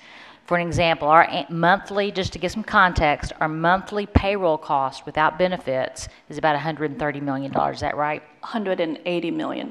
With benefits? Mm-hmm. Oh, did you say without? I said without Sorry. benefits. That's okay. That's okay. But with benefits is $180 million. Mm-hmm. So I think that's pretty conservative budgeting to only have $45 million left in year end, and we're anticipating less than that at the end of this fiscal year.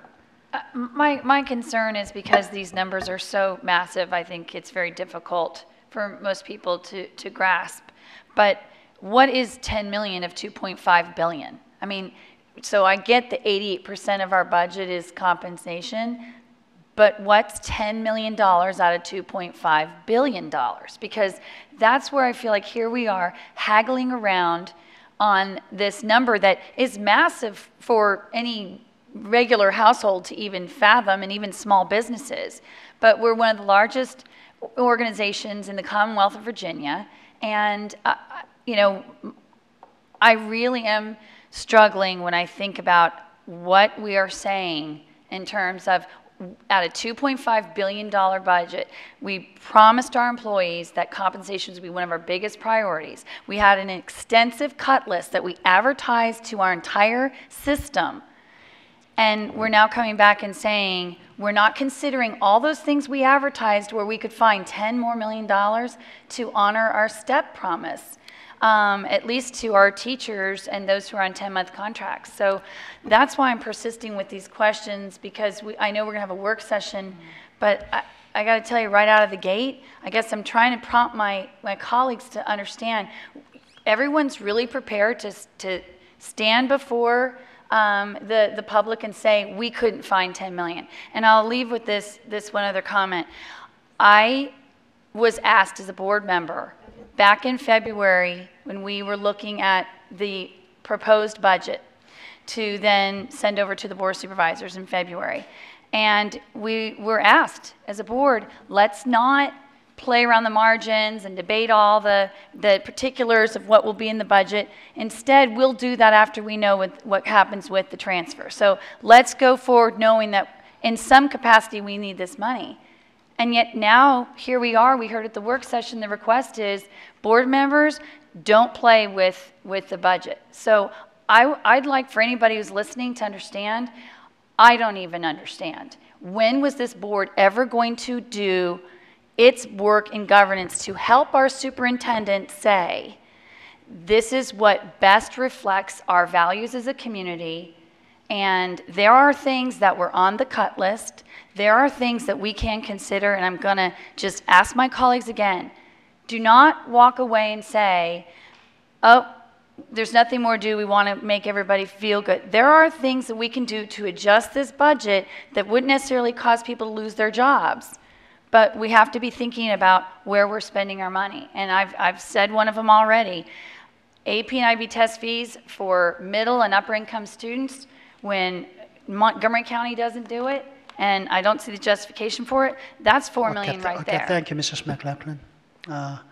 Ms. Hines is next. Just want to remind board members again, we have a work session coming up. You don't have to put all your arguments in discussion tonight. Ms. Hines? Yeah, I guess that was just going to be my point. I mean, I think that, you know, $12 million is not a small amount of money. We are not looking at the margins. And I don't want to debate the merits of that now, because I think we have time to do that later. I think if someone has an amendment they want to bring, I'll probably bring one. It will be very, very small. I'll see what I can. But you know, if we have amendments, we bring them within the process and we talk about them then. I don't think that this is the time for us to raise issues and to suggest that somehow, you know, what we're doing doesn't reflect our value. I mean, this budget does not reflect our values. That's clear. We are not able to reflect our values in this budget, and that's where we are. We're doing the best we can with not enough, you know, and we're, with what we have, we're doing our best. But you know, I don't think, I guess I just hope that we have another opportunity to talk about that, and I know that we will. Any other board member? If not, thank you, Ms. Quinn and Dr. Garza. We'll continue with Thank you, Susan. Our financial services team has done yeoman's work. So I'd like to acknowledge Susan Quinn, Kristen Michaels, their own team. They've been burning a lot of midnight oil, so I do appreciate them.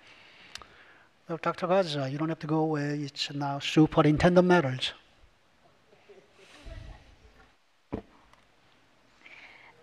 Thank you, Mr. Chairman, members of the board. This week is Teacher Appreciation Week. And I will tell you that I know I speak for this entire board and all the leadership team. We recognize that our most important asset are our great teachers in our classrooms, and we're just very, very grateful because we have the best teachers, and we very much appreciate all that they do for our students. I was at a wonderful event last night where students received scholarships, and Ms. Evans and Mr. Velkoff were there as well. And these are students that will be first-generation college-going students, and it was because of a dedicated teacher and, of course, parents that cared that these kids are on their way. And so just an example of the great work that our teachers do and all of our staff do at our schools to support our kids. I want to recognize that to note that we have 52 Fairfax County Public Schools who have earned the 2014 Virginia Index of Performance Award for advanced learning and achievement by exceeding minimum state and federal accountability standards. I think it's impressive because that's actually up from 36. So we went from 36 to 52. So I think that's wonderful. We'll be honoring these schools at the June 5th school board meeting. So I know all of you will look forward to that. All of our Fairfax County high schools have been designated among the most demanding public schools in the country and are featured in the 2014 Washington Post list of more than 1,900 top U.S. schools. And of course, Thomas Jefferson was named the #4 high school in the U.S. by U.S. News. As I know Ms. McLaughlin and others have commented before, just want to again remind the community that we will be hosting a community conversation with some wonderful partners we have throughout the county on teen stress, fostering wellness, and resiliency on Saturday, May the 17th from 10 a.m. to 2:30 p.m. at Hayfield Secondary School. So we welcome parents, staff, citizens, others, folks interested in supporting our young people to be there. So please mark your calendars. And then finally, I love this time of year. It's banquet season, it's graduation season, and it's very inspiring, humbling and inspiring because it's the culmination of lots of hard work, and it also is a wonderful reminder of why we do what we do and what great schools we have and how fortunate we have to have such talented students. So thank you, Mr. Chairman. Thank you, Dr. Garza. Now we have a report. I'm going to start with the governance on May 5th with Mrs. Smith. We have all-day work sessions on Monday, and one of those sessions is going to be the governance work session, so we'll do the governance update there. I would also like to tell you that Dan Stork and I are very excited about being your meeting managers Monday. And did you say something about an iron fist? No, I don't know. If you could please, we have so much material to get through on Monday. If you would please make sure that you read it. I know our staff members, when we met with them, would love to get questions ahead of time. Dan and I, our role is going to keep us focused, and if we need to parking lot certain issues, we will do that. But please make sure if you have questions, you get them to staff as soon as possible. Thank you. Thank you, Mrs. Smith. Next, I will go to Mr. Verkov on the budget. Chairman Moon, I confess I forget what day it was that we had the budget work session. That's April 28th. Was that the Wednesday or was that the Monday? Oh gosh, you got me. Exactly. Anyway, we got a preview essentially of the presentation that we just received. This is a refinement reflecting some of the conversation that we had then. One more thing. We are scheduled to approve the budget on May 22nd. That's not May 23rd. May 22nd, correct. I know. May 22nd. So we don't want to be here. On May 22nd. Catch my drift? Yeah, I know. We don't want to go into May 23rd. We want to be finished before May 23rd. But which time? Eastern Standard Time? Let me go to Ms. Hines, Public Engagement. Thank you. Public Engagement Committee met last month, April 23rd, and we discussed, we followed up on school board member newsletters, and we're still working on finding the best model for that. We also did some planning of the Education Summit, which will be next fall. And we also discussed the public engagement process for the Blueprint for Change and the strategic planning process. Thank you, Ms. Hines. Now we go to board matters, and it is 8:47. Mrs. Strauss. Thank you. We had a culminating event with a joint school-county project that we have undertaken that I chaired along with Sharon Bulova regarding improving health for all citizens in Fairfax County, and Pat Hines was there.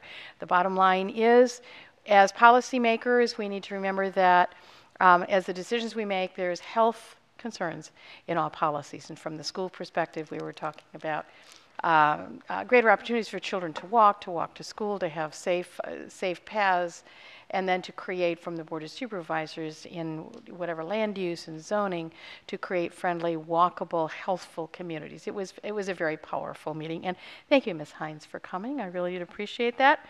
And for those of you who are looking for outstanding theater, we had 11 shows in the county last weekend, and this next weekend I will be at South County, Edison, and Stewart. You also can attend Centerville, Robinson, and Fairfax. And as you probably are well aware, the one position supporting the theater is projected to be cut by half and will have a devastating impact. So I'm sad. Thanks. Ms. Evans. Yes, I wanted to start out by saying that we send our condolences to the family and friends of Clayton Joyner, Falls Church High School's much beloved swim and dive coach, who died tragically of a heart attack at the age of 29. This has been a very sad time for, of course, the Falls Church community, as well as Homes Run Acres, where he was a swim coach for many, many years as well. He was known for his vibrancy, for his ability to motivate students, for dreaming big, and for telling his athletes and students to dream big as well. So he, just as one of the things that he accomplished at Falls Church High School, he took them to a 4th place finish in states, which was the highest in the school's history. Falls Church was his alma mater as well. So his family and community are, of course, grieving, and our hearts go out to them. I was here for a wonderful presentation of the play Mulan by the Luther Jackson players, and they did a fabulous job. Mr. Moon and Mr. McElveen were here as well, and we thoroughly enjoyed ourselves. So congratulations to the students who put on that performance. I also attended the event that Dr. Garza mentioned, the 9th Annual Hispanic Leadership Alliance, where a long series of scholarships were handed out, and we got to hear some of the students' stories, which were just amazing. They were terrific and inspiring stories of students who had overcome some tremendous barriers to do really wonderful things, thanks to their teachers, their mentors, their parents, and of course, most importantly, for their own hard work, their own dreams of success, and their own high motivation. So that was a truly inspiring event. Mr. Velkoff, I know, enjoyed it just as much as I did. It's the kind of thing that sticks with you for a long time. So congratulations to the students who received the scholarships, and to the HLA for putting on this wonderful event every year. I appreciate having been a guest of the FCFT and President Steve Greenberg at the Northern Virginia Labor Dinner. Thank you so much. I enjoyed myself there and at the awards ceremony.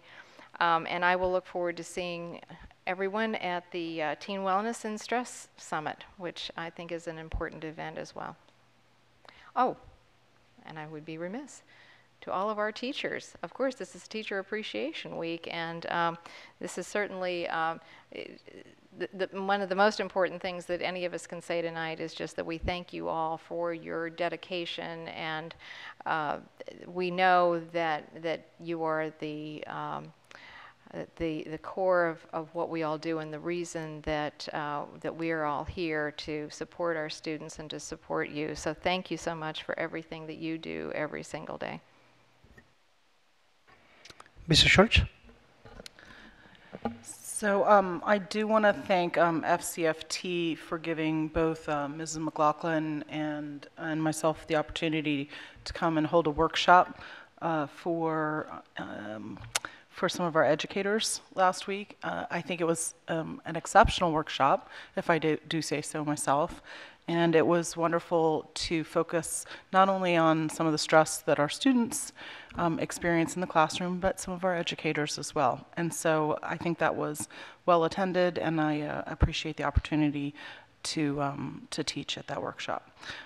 Also attended with a number of my colleagues the Northern Virginia Labor Dinner, which is always a very special evening for me. So I definitely enjoyed myself. Daventry, I had a meeting with a number of my West Springfield area community members, and I thank them and facilities for the rich conversation that happened, and always appreciate the opportunity to engage the constituents in the Springfield district. I had the unique opportunity to attend for the first time as a parent the parent-student teen driver's course. I think that the combination of PSTD to PTSD is very similar. That was both painful and enlightening. And as we head into the graduation season, you know, I hope that the teens who are driving put their cell phones away and don't text and don't drive and take care. We want to get you to, you know, your graduations through the celebratory season in one piece. Teacher Appreciation Week, I'm going to particularly highlight Union Mill and Robinson for what you do not only for FCPS but for my own family. Very, very grateful for that. And to Eric McCann and Cluster 7 for some wonderful conversation and discussion about the future of Cluster 7. So I appreciate that. Ms. McAbee. Thank you, Mr. Moon. I don't think everyone at this table realizes the important work that we did tonight. We finally are going to get these group bathrooms renovated in Luther Jackson Middle School. So I do want to thank Mr. Plattenberg for his work on that, and it's just a reminder as to how important that is. And this board made a very important statement when we went about renovating all the high school bathrooms for schools that were more than 5 years out in the queue. And we need to get there with middle schools as well. We just don't have the money to do it. So we are very happy to have this proffer funding. Secondly, tonight was very special to honor Cliff Hardison. And since some of us didn't have the opportunity to speak earlier, I did just want to note one thing that was left out, which is that Cliff was a Fairfax County Public Schools graduate. He went to West Springfield High School, and I think he really personified what we want to see in a Fairfax County Public School graduate. You know, he was firmly dedicated to his community. He had a genuine love for all the people he came across. And he was a well-rounded person who loved running in the outdoors. And I think he hit just about every county in the state. You know, he worked in Richmond and Chesterfield, Prince William, and Fairfax. So, you know, he is definitely missed, and that was special tonight. Finally, it's a very important week in my household, as it is Teacher Appreciation Week. So shout out to my dad and my wife for their work and for all the work that our teachers do in our county. Mrs. Smith. Mr. Kovacs. Thank you, Mr. Moon. A few weeks ago, I had the privilege attending with several of my colleagues the 1,000 Voice Strong 6th grade All-County Choral Festival at Hayfield. And anybody who was there, it was a beautiful experience filled with those angelic voices of 1,000 strong. And it was very inspirational to me, as was the guest conductor's message, that we need to continue to fund arts in our schools. It's one of the most important things that we can do. I also want to say Happy Teacher Appreciation Week to all of those teachers out there. Thank you for your dedication and for your passion and for all that you do. Really, one of the reasons that I sit here today is to truly try to give back in some way for all the riches my children have experienced through this system. And it's really the people, the teachers, who are the ones who give this out to the students and their families. So from my family, I want you to know that we really appreciate you, and a special shout out to those schools where my children attended, which was Bush Hill Elementary, Springfield Estates Elementary, Mark Twain Middle School, and currently at Edison High School. Thank you all. Also, thank you to Mr. Greenberg for inviting me to be one of his guests at the Northern Virginia Labor Dinner. I truly appreciate it and had a wonderful time as always. Happy early Mother's Day to many of you out there this Sunday. So take some time and relax. And I hope to relax a little bit tomorrow night by going to see one of the shows that Ms. Strauss had referenced. I'm going to be at Edison High School, so if you're there on Friday, I'll see you there. And finally, I am looking forward very much to the summit on teen stress and resiliency next weekend at Hayfield High School. And also at the same time, I want to promote a walkathon, as I did at Edison High School, which will be at the same time as the Hayfield event. But as I'm going to do with Mr. McElveen, we are going to take a little lap around Edison and then come back to Hayfield. So again, my offer stands to my colleagues. Please come and join us.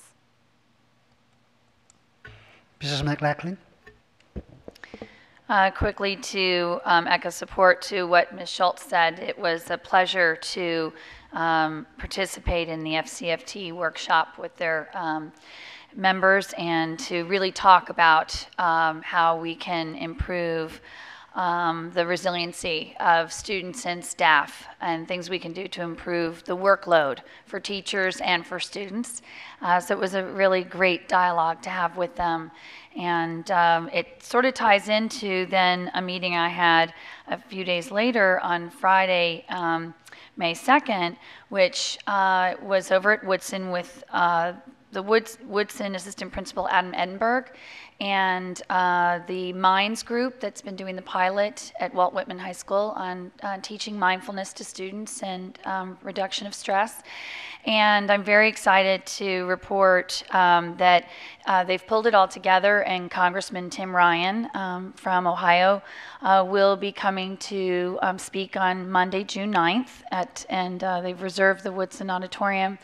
I will get more information to all of you. Dr. Dockery, Dr. Panarelli have also been supportive of this effort to bring him to speak. He came to the Walt Whitman community and spoke in Montgomery County, and it was extremely positive and just a great way for the public to start to understand what is the mindfulness that can really help each and every person, no matter what your background, whatever your occupation, and especially for our students. So I think that's going to be a wonderful event for our community, and for my colleagues, I'll get more information to you now that we've gotten some of the details in place.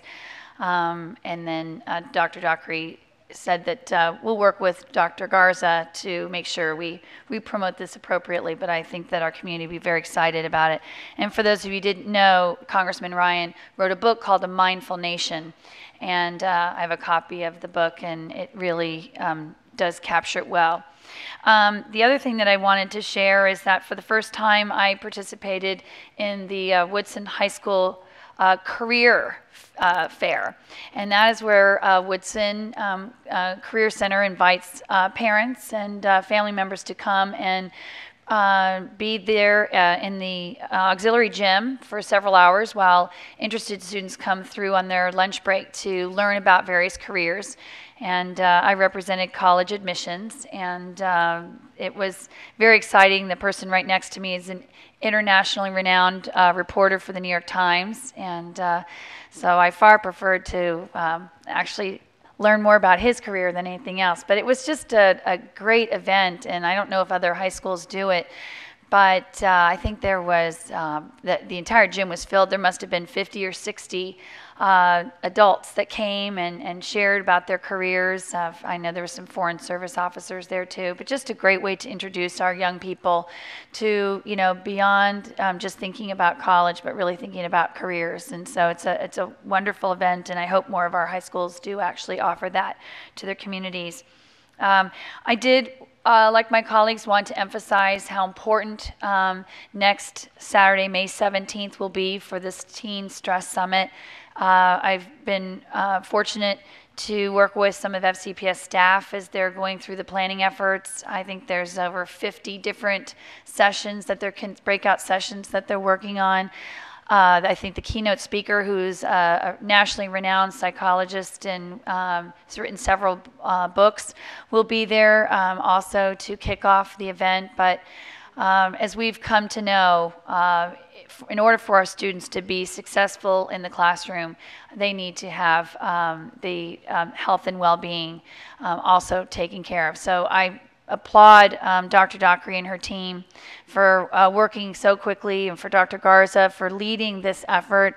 It's very exciting, and I hope that it does help broaden the discussion in our community about how important this is. I will just say as a caveat, regrettably, I cannot be there. I'm going to be at my 25th college reunion that weekend, and I'm on that planning committee. So I will be missing probably the one summit that I was dying to attend, but I look forward to hearing reports from my colleagues about it. And again, I'm very grateful that it's happening. Besides? Thank you. I'm looking forward to South Lakes High School's Relay for Life on May 17th. I'm sure they're all working very hard right now. I'm getting ready for that. There's a lot of planning that goes into that. And I appreciate it. I was there last year and the year before, I believe, and as a cancer survivor myself, I know how important it is to get everybody out there and working hard and raising awareness and raising funds, and it's really a wonderful event, so I'm grateful to have been invited. I wanted to thank Ms. Salzgeber, who's not here anymore, who was here earlier during citizen participation and offered to donate 400 Kindles to Coates Elementary School, her children's elementary school, and I did have a chance to speak to her on her way out, and we will make sure that we we make that happen, because that's just such a wonderful offer from a parent. It's amazing.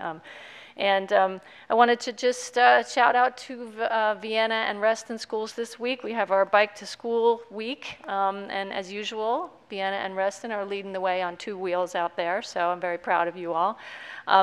And for Teacher Appreciation Week, you know, this is a very tough time it's Teacher Appreciation Week, and this is the time when we're really getting down to brass tacks on how we are able to compensate our employees, and we're going to have to make tough decisions, and decisions we don't want to make, I think, is you know, probably where we're going to end up coming out. We're going to do our best. I appreciate the emails that we're getting. I want you to know that everyone on this board, you know, we have all of you in our hearts, and we will do all that we can. My goal is a strategic, sort of longer term, but not very long term goal, that our teachers will be the highest paid in the region. And I'm fully committed to that, and we'll work with you to make that happen. We need to convince our funders to put their money where their mouth is when it comes to schools, and that's our task. But I wanted to thank, you know, I'm out in a classroom in Loudoun County now, Loudoun County Public Schools, and I'm enjoying Teacher Appreciation Week. I have several Starbucks gift cards in hand already, which is wonderful. And I think it's also a time to thank the PTAs, because really they do a lot of work this week to make sure that teachers feel appreciated. Something wonderful every day in every school I've ever worked at for this week. So I have a quick quote from Carl Jung to thank our teachers. And he said, "One looks back with appreciation to the brilliant teachers, but with gratitude to those who touched our human feelings. The curriculum is so much necessary raw material, but warmth is the vital element for the growing plant and for the soul of the child." Thank you, Ms. Hines. Mrs. Reed. Thank you, Chairman Moon. A lot of exciting things going on. This week I attended the Children's Science Center press briefing. Did you all know that there's a Children's Science Center that's being created? They are going to be doing it in a couple phases. Right now it's kind of a lab that goes around to our schools. But soon they're going to have a hands-on lab at Fair Oaks Mall, which is very creative.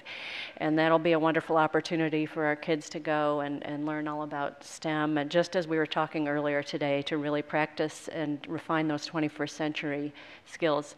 And then eventually in a few years, they'll have a museum out in Dulles, Virginia. So that's very exciting, and I hope that everybody will stay tuned and try to get involved and support that effort. Another thing I did this week, I missed the Bike to School Day because I went to the Home Stretch breakfast. And if you're not familiar with Home Stretch, it's a very successful nonprofit here. They support our homeless children that attend Fairfax County Public Schools and homeless families. They provide training, housing, and it was just got very emotional when they had people come up and provide testimonials about how much an impact this organization has made on their lives. And I'm hopeful that we can share those perspectives with our families and our students, because I think sometimes they don't realize that even among them in their own schools and classrooms, there are people who don't have a home to go to at night. Also, I wanted to mention that we went to the Washington Post Educational Leadership Awards ceremony this week. Dr. Garza and I and Mr. Caker were there to celebrate Jay Pearson. As we've noted, he not only is the Fairfax County Principal of the Year, but was also acknowledged as one of 21 principals by the Washington Post. It's always great when you can celebrate with someone. I feel like sometimes we all get so involved in the, solving the problems and gnashing of the teeth with the budget that we every now and then we need to take a step back and say, you know what? We've really got it going on here. We've got some great people, and to that end also wanted to echo the comments about teacher appreciation. And also a thank you to FCFT for inviting us to the NOVA Labor Dinner. And regarding teachers, I'm looking forward to the conversation at the work session regarding workload in particular, to see where we're going on that issue. It's still on our radar. Want to see if we're going to be making some meaningful changes there. Because in my view, if we can't give our teachers the compensation we want, at least we can try to take some things off their plate, because time is a precious commodity. And last but not least, several of us have been talking about physical and mental health. Tomorrow there's a conference. I don't know if you all are aware, the Nexus conference is tomorrow in Dan's neck of the woods. And their conference is from 10 to 3, and it's called Access to Hope, the Whole Child and Whole Health, Facilitating Health and Resiliency in the Community, Family, and School. So that's, I'll be going, and that's a precursor, I think, to our event on May 17th. But again, for the community to know that we are all in this together, and that we all need to work together with our partners in the community to address these issues community-wide. So thank you very much, and happy Mother's Day to those moms out there. And again, Teacher Appreciation Day, I hope you all realize, I guess it's not a day, it's a week. But I hope that the teachers out there realize that we really do appreciate them. I know the PTAs have been very busy this week doing all kinds of things, but sometimes I think if they hear it maybe from the board, they'll realize, yes, we haven't forgotten about you. Thank you. Thank you. Mr. Becker. Mr. Stork. Thank you, Mr. Chairman. Just a couple items I wanted to mention, and first off, thank you, teachers. And I know we've heard that from a number of people, but it is sincerely felt and believed. And as a husband of one, I don't have any choice. No, I'm serious. I get to honor her as well, and it is an occupation that's served us all amazingly well. We wouldn't be here today, and I think we've heard that from many of us. We know the importance of teachers in our lives, so thank you. A couple other things I want to mention. The 6th grade course was about a week and a half ago, and it was wonderful as usual. I know many of my colleagues were there, and it is one of my favorite events of the year. So thank you for the many people in FCPS who put that together and truly made it the event of the year, as far as I'm concerned, for hearing and involving kids, and the many teachers of music education that were clearly essential to that process. So thank you all. West Potomac High School had a play, Spam-A-Lot, this past weekend, and I thank you, Ms. Strauss, as usual, for Cappy's involvement. And I was the discussion mentor working with our many students, and it was wonderful. And I felt the same. It was, it's just night and day from when I was in high school and the kind of productions and plays and things that we did and what's done today. I'm just awed every time I go to a high school play. So if you have the opportunity, please go. You will not be disappointed. It's just an amazing energy that you feel and see on stage from our kids. I also had the opportunity, Mr. R. at Waynewood Elementary School invited me to their spring concert. I got to go there last night and hear many of them sing and play, and that's always a great opportunity to see the growth that takes place from elementary school into middle and high school. And we heard today the folks who actually are in the middle school, Sandburg, which the Waynewood kids go to, got to play this evening and the national anthem, and that was also a nice way of hearing how those kids grow and develop, again, at the growth, at the teaching and instruction and guidance that they get from teachers. I have office hours this Saturday. I want to invite anybody who would like to come see me. It's my community office hours. They're at Lorton Library from 10 to 12 in the morning on Saturday, and at the Sherwood Hall Library from 12:30 to 2:30 on Saturday. So please join me. Always welcome. It's kind of first come, first serve. So happy to talk with you. And on a sad note, I wanted to acknowledge an amazing community citizen, amazing community advocate, an activist. Bob Burton passed away this past week. Bob not only is currently the Fort Hunt Youth Athletic Association president, but that doesn't begin to describe the hundreds of hours, thousands of hours in time and effort that he's put into the community on behalf of kids.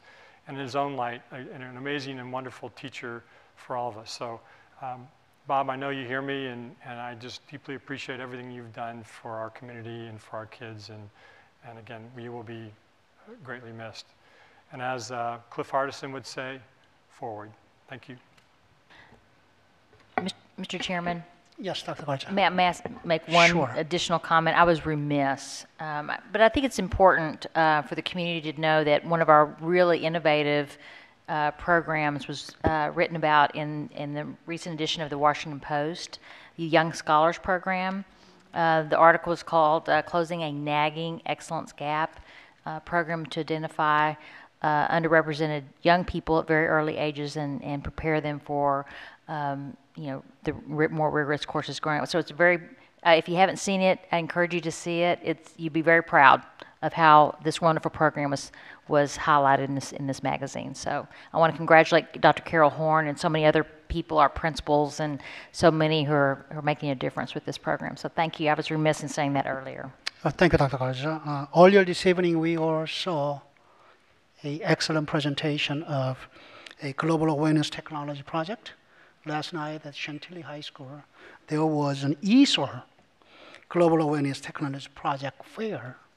And just to think about, ESOR students who have just recently arrived to this country and studying, trying to learn English as their second, if not third, language, doing the same Global Awareness Technology Project was quite impressive. I got to talk to a couple of students, prisoners, and learn how and what caused the decline of Silk Road, and also comparison of Nile River versus with Mississippi River. Both of them are longest river in respective continents, and one of the differences is Nile River flows northward, Mississippi flows southward. Do you know how long it would take for a drop of water on Mississippi River to flow from beginning to the end? Take a guess. 90 days. With that, this meeting is adjourned.